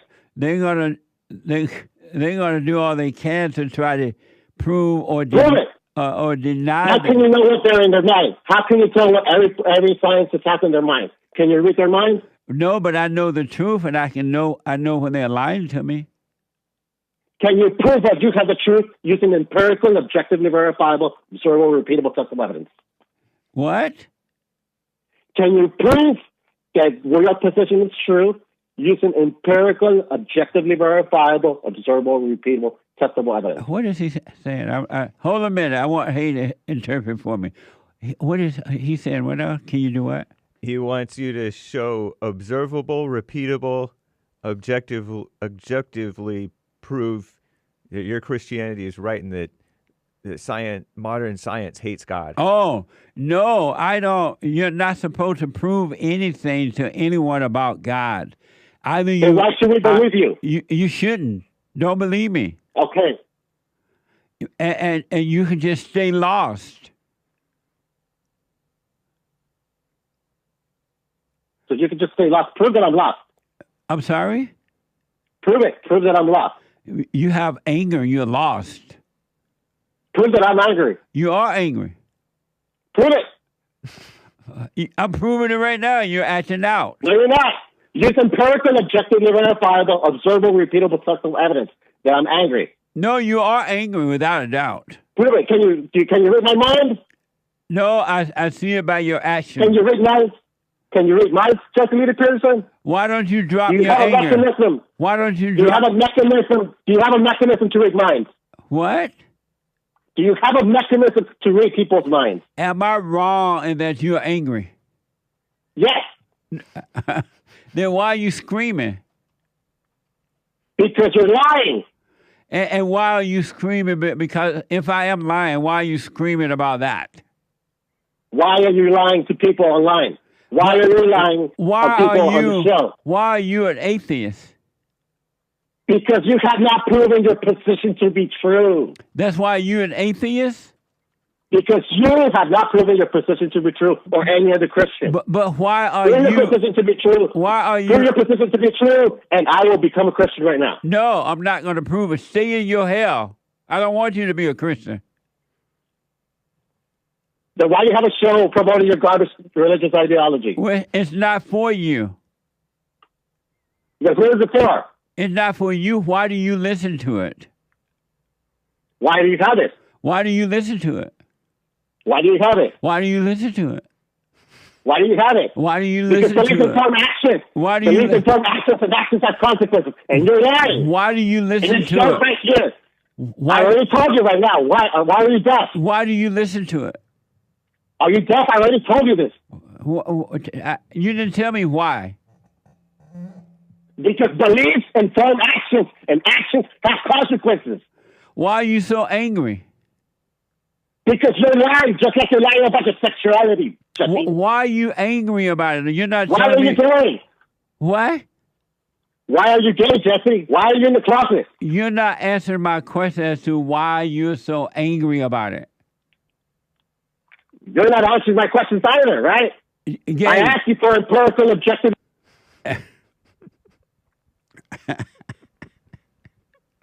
888-775-3773. I'm wide awake. Rhonda is a first-time caller out of Maryland. Rhonda, welcome to the show. You're on the air. Yes, thank you, Mr. Jesse. You're welcome. And Merry Christmas to you. Merry Christmas. I know the situation was 2 years ago, and I have a younger stepdaughter that really disrespected me on a $10,000 vacation, and in front of a group of people. And then I confronted her about it afterwards later on, and then she continued to say that her husband's friends, his group of friends, even said that they had problems with me. So I thought, well, I'll confront this myself and go to his friends, and went to the wives, and they're like, we have no problem with you. It's the stepdaughter that everybody had a problem with. So that was a secret in my mind and in my heart, and not even to my husband. So we had a family meeting because even my other stepdaughter, the two sisters, the other stepdaughter, wanted a meeting. You know, I said, let's call a meeting because if everybody's got a problem with it, we need to get this out in the open. So we had our little meeting. All went well. Went our goodbyes. Well, then, you know how social media, I posted a picture of with this group of ladies.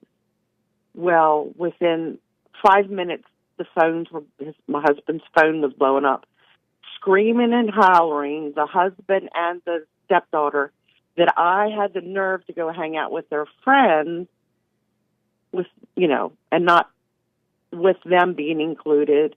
It was their friends. How dare you go behind our backs and hang out with their friends and such. It really hurt me because even the other stepdaughter got involved and felt like it was a wrong that I went behind people's backs and betrayed whatever. I don't know what you're talking about, but let me ask, are you saying you are married to a man who already had children and now you're having problems with those children? Yes. And how old are they? Old enough to know better, 35 and 32. And why did you marry a man who already had children? Yeah, now that I listen to you so much anymore, you were like, I have to hear you. I thought that somebody that had children like myself, I had a daughter, that we would understand raising children. I've gone through a divorce because our spouses basically did the same things. You know, they adultery and found somebody else and wanted to move on. And then I didn't want to live together with the children. I wanted to set good biblical values and not shacking up and, sleeping over, and setting good examples for our kids and our girls. But why did you marry a man who already had children? I thought a blended family would work. All thoughts are all lies all the time about anything. Yeah. Well, it's created. It's here today, and I'm like. And so your question for me is what? So should I confront? So this topic came up again a couple days ago. I let him go on a family vacation with my friends in the Bahamas. They have a house down there. Take your girls on a family vacation. You need to stay out of their lives. They're adults. You made a mistake by marrying their father, and you need to stay out of their lives and just live your life. You have no business partying with them or going to Bahamas with them. Well, and I haven't. Yeah, I haven't. You need to stop arguing with them. You need to stay out of their lives and work on your life. So for Christmas, just don't even bring this up. Because you talk about the forgiveness with our parents, I just want to say, confront them like, you know what, you did me wrong. I went to therapy to try to find it, but I forgive you for how you treated me. This situation. But they didn't do you wrong. Just marrying them with children was my mistake? Yes. Okay. And then being all involved in their lives, trying to be their mama and telling them what to do even now. Telling them, why are you so involved in their lives now? Well, they're like involved with their father. I mean, why are you so involved in their lives now? Myself or my husband? Their lives. We got Christmas gathering. That's about as close as, I don't know. I do it for my husband. Be respectful for my husband. I don't. It sounds like a whole mess going on, so I don't quite know what it is. But I do know that you need to pull out of their life.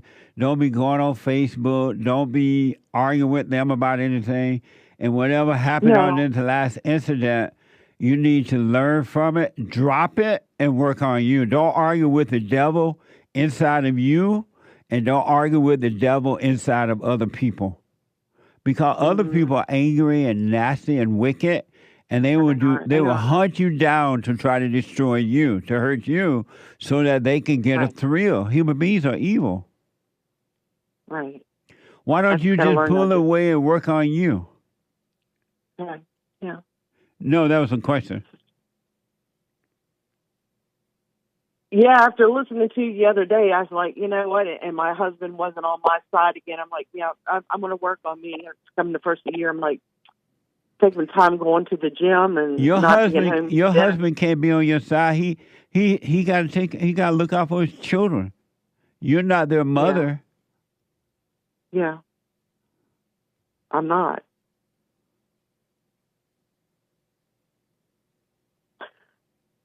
Are you working on you? No, not. Well, I did. I went to that therapy. I went to that therapy to get myself through it. But that therapy can't help you. No. She doesn't know what she's talking about. Yeah. You went to. Why did you go to a woman therapy? You went to the devil. You went to the devil for help in your mind, and you went to the devil for help outside of you, inside of others. Especially a woman. Women don't have good advice. I know. I through my career, I've working with women were the worst. I always worked better with men. But, yeah. But yet you went to a woman looking for help. Oh, these two are like, they have turned into, oh my gosh. I did Thanksgiving dinner. I try to do peace. I just get everybody together. It was fine. But this oldest one is trying to push pictures on their family vacation. We're getting ready to go back to the Bahamas to our friends. I want you to take these pictures to them. I'm like, you don't need to. It's no need. I don't know I don't understand any of that. What you're telling me now, it sounds like a family issue. But here's what I recommend. Have you gone and forgiven your mother? They're both gone. I know. I hear that all the time from you. They're both gone. And why don't though she's dead and they're gone, why don't you forgive your mother for what she's done to you? Yeah, I do. Do you realize she has recreated you in her image? Mm. That's why nobody can get along with you. You're just like your mama. Oh my. So how do I break this, like, the meditation? No, observation. You don't want to meditate. You want to watch the false self. You got to see that you are just like your mother. Nobody likes you because you're difficult to get along with, because you're like your mother. You're not you. And forgive your mother. She could not help herself. Her mother did it to her. And forgive your father. He cannot help himself because he's just like a woman too. He got his mother's spirit. He's angry. He didn't know how to deal with your mother, so he couldn't protect you. And then do the silent prayer and work on you. Come out of your imagination. Stay present with God, and you'll be fine. And stop arguing. Stop being in mess. I know. You're always in mess from one to another one. And then and then you blame it on them. Oh, they so this. I can't believe this. But you're not seeing you in the mess. Ain't nobody making you be in the mess. You want to be in the mess. True. My dad always said, keep quiet. Don't get in a pissing contest with a stone. Absolutely. Listen to your father. And then as I gotten older, I'm just reversed. I'm like, because I think society's like, you need to speak your mind, and that's wrong. But society is wrong. You need to seek. You need to seek first the kingdom of God, His right way, and everything will be added to you. You will have a life. God bless you. You're the best. You're the best. Better than you are. all I'm like, my daughter's over in the Netherlands, and I'm like, you've got to get on YouTube whenever you get a chance. You got to listen to Mr. Jesse Lee Peterson. So, yeah. So good job, sir. When you do the silent prayer and work on you and stop being involved in mess, because these people, your God kids, your step kids, and no one is making you be involved in the mess. You want to be involved in it. Yeah. And you love complaining about it. You love arguing with others about it. You love thinking that they're treating you wrong. You can't believe it. You're getting your thrills. Drop your thrills. Oh, no, I don't get it. But your thrill, I know, but your thrill of misery, your thrill of anger, your thrill of feeling good and feeling bad, and then worry, and then gossiping. Drop it. Yeah. Amen. Okay. That's what I needed to hear. Let me know how it goes. Okay. God bless you, dear. You too. Thank you so much. All right. Bye-bye. Bye. Let me go to Clay, a first-time caller out of Cleveland, Ohio. Clay, welcome to the show. You're on the air. Hello, Clay. Hello, Jesse. Hey. Hey, Clay. Hi. I'm Jesse. You, Clay. Yes, sir. My baby brother name is Clayton, we call him Clay. All right, thank you. Amazing. I just was wanting to ask because I started listening to your show a week ago, and a lot of what you were saying about anger and listening to your thoughts was a lot of my problems that I was having for a long time. Stay close to your phone and speak up just a little bit. Yes, sir. I got it. Okay. Is this any better? Yes, sir. So I was dealing with a lot of anger because of my father. He did a lot of drugs when I was growing up, and then my mother wasn't helping because she was angry. And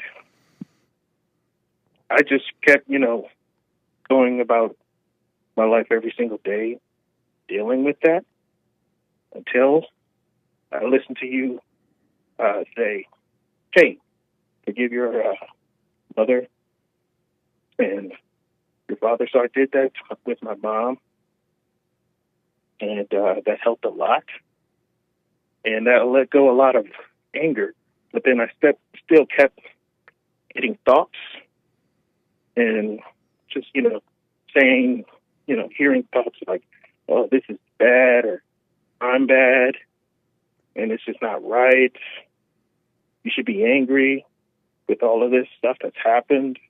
And I'm just, struggling to, let that stuff go and to not listen. How do you go about it? All you need to do now, man, is to watch those thoughts, because those thoughts are not you. Those are evil spirits in your head, in your imagination. And all your life, you've been thinking that it was you, so you identify with it. From now on, do not call them you. Just see those. Now that you're waking up, those spirits are evil, are very upset. They are not happy that you're waking up, because they're going to have to leave you. The light of God that is allowing you to see them is causing them to leave your body. And evil lives inside of human beings' mind. They don't want to leave you. So they're telling you, that's not right. Why are you going to forgive? That's no good, blah, blah, blah. Those are the demons screaming out, please, don't do this. I want to stay with you. Don't call it you. Do the silent prayer and just watch them. And I promise you, they will be taken away from you, and you will have a clear mind. So how long does it? As long as it takes. Even that, the words, how long, those are the demons saying that to you too, because they want to pretend to be you. And so they're saying, how long? This is too much. I can't handle this. How long will this happen? Those are the demons screaming out, because there is no you to be screaming out. They are screaming out, but you think that is you. They are feeling the pain of the light, of your awareness that they are there. They know now that you can see them, and they don't like that. They want you to think that you are them and they are you. So don't worry about how long. You do the silent prayer and you watch those thoughts. If it takes a lifetime, you stay on that straight and narrow path, and you will have perfect peace. Yes, thank you. So, once I have perfect peace with myself, because, all my life I've been growing up, and they've been telling me, to read the Bible every day, and I'll just, find truth within that, and that didn't help at all, because, I would try to judge on those words. Yep. And it just kept messing me up. Yes. And so at that point, what would be the goal to set as a believer? Forget about being a believer and have no goals. Forget about goals. Let go of all your ideas, your thoughts, and just stay present. And the light of God will make your way happen. It'll be clear and easy, and you don't have to think about it. You don't have any goals. So it's all just, the work of Satan and yes. the work of God. Absolutely. Absolutely. And Satan is working in your thoughts and emotions. God is working in your spirit. You'll be fine. Okay. That helps tremendously. Are you doing the silent prayer? I just, heard about it. Okay. So you know how I'll to get into that. Yeah, you know how to find it? rebuildingtheman.com/prayer. Okay. So I want to really, really warn you, Clay, you're on the right path now. You're on that straight and narrow path, and it's the light of God that is drawing you back to the Father, back to Him, and He's gonna get rid of all those imagination, all those demons, all those ideas and plans, and you're gonna be fine. But you got to stay with it, and remember when the screams come, how long? This is too painful. It's not you screaming. Those demons are screaming. You just think it's you because you have identified. Do not call them you. You can see those thoughts, but don't call them you ever again. No more identities.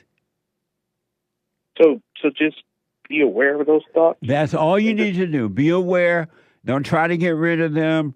Don't deny them.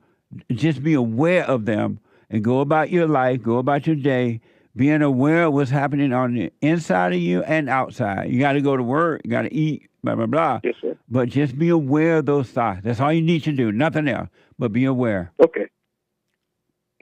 Well, I'll go to and do the silent prayer right after this then. Right on.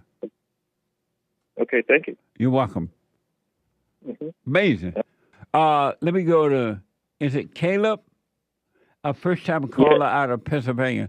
Caleb, welcome to the show. You're on the air. Merry Christmas.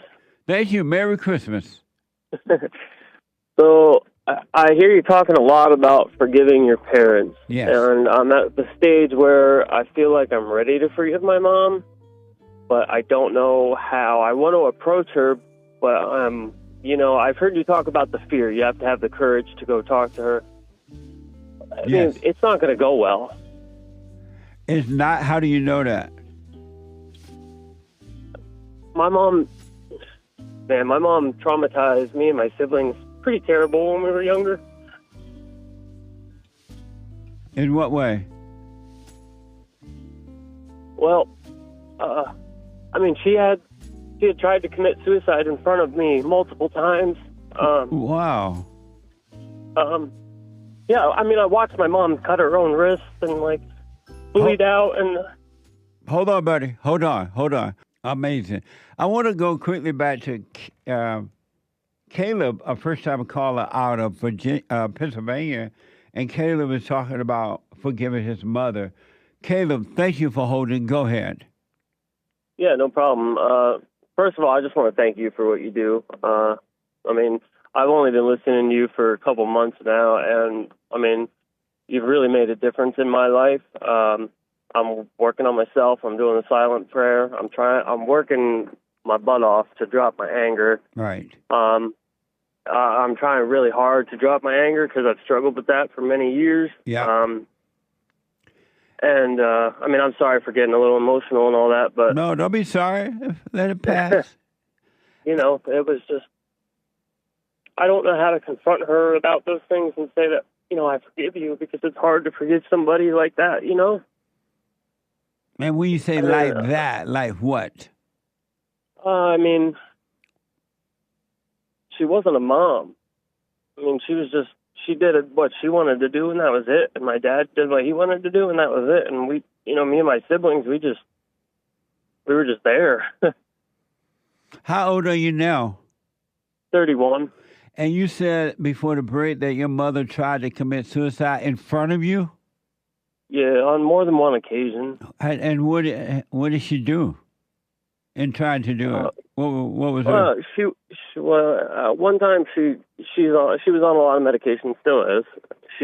I found her in her bedroom. She had all her pill bottles laying around her and was just gone. So my stepfather and I had to call an ambulance to get her. And then one other time she was drunk, high, whatever. I don't know. I was probably 8 or 9 years old when she cut both of her wrists in front of me in the bathroom. Just a lot of trauma. Yeah. I guess, but I try not to think about it, obviously, I have 2 kids now. I have twin boys, identical twin boys. They're 10 years old. And, they're good kids, great kids. I try to do my best raising them, but I just wanted to get a hold of you and figure out how you would go about forgiving a mother like that. Why do you think your mother, if what you're saying is true, and I don't doubt it, why do you think your mother tried to do that? Take her life like that? Her life as a child was rough. She's told me. Yeah. Her life as a child was terrible. Absolutely terrible. And I know for a fact she struggled with forgiving her parents. Yes. I know that. And you also know what it feels like not to forgive your parents. See how you can't shake the anger? You've been trying to get rid of anger, And it's hard for you to let it go because you have not forgiven your mother and your father. Right. And, right. and do you realize the things you're dealing with, that you can't help yourself? Yeah, I do realize that. Ever since I've been listening to you, I've started to notice that, and that's why I'm like, I really want to go forgive my mom. But she doesn't live far away, but I haven't talked to her in almost a year now. But now that you understand that anger that is in her is inside of you, and this anger controlling you, and you can't help yourself, it will help you to understand the same thing about your mother that was going on with her. And you would go now and just, hey, mother, I'm sorry for resenting you. I realize now you can help yourself. I'm wrong for resenting you. And don't ask for forgiveness. God will forgive you because you are admitting in your heart that you're wrong. And God will forgive you and make you free. Okay. Thank you very much. That's the only way you're going to be able to enter into the kingdom of heaven within while you live, is that you got to realize, as you're doing, your mother could not help herself. Yes, that was traumatizing to you as a kid. Yes, it was wrong that happened to you as a kid, but she couldn't help it. She didn't understand what's driving her. Right. Okay. And so, that makes a lot of sense. Yeah. Hey, mother, I'm sorry. And whatever her reaction is, that's on her. If she overreacts, if she say, I'm sorry, if she doesn't, you just forgive her, and God will forgive you. Okay. All right. I'll let you know how it goes. Yeah, make sure you do. And have you forgiven your father for not protecting you from her? No, I haven't. He moved to Florida. He lives in Florida with my stepmother, and I've been thinking about calling him and just talking to him. Do it. I haven't spoke to him in maybe like 5 years. Why not? A lot of resentment, I think. Yeah. You got to drop the anger. You have kids now. Are you married? Yeah, my wife and I have been together for 11 years. We were together for a year and had twin boys, identical twin boys. So your first kid were boys? Yeah, twins. Real men make boys first. Amazing. Amazing. Oh, man. And does thank you. And does your wife obey you? No. That's the same thing your father went through with your mother. Yeah, I know. I'm not there yet. I'm working on it. Working on myself. Well, you stay with working on you. Call your father or videotape him if you can't see him, and have a talk with him so you can drop your anger. And I'm telling you, man, once you drop that anger, everything else will start to change for the good. You will be able to see. Thank you. And you let me know how it goes. Yeah, I will. All right, buddy. All right, thank you. Merry Christmas. Merry Christmas. Amazing. Amazing.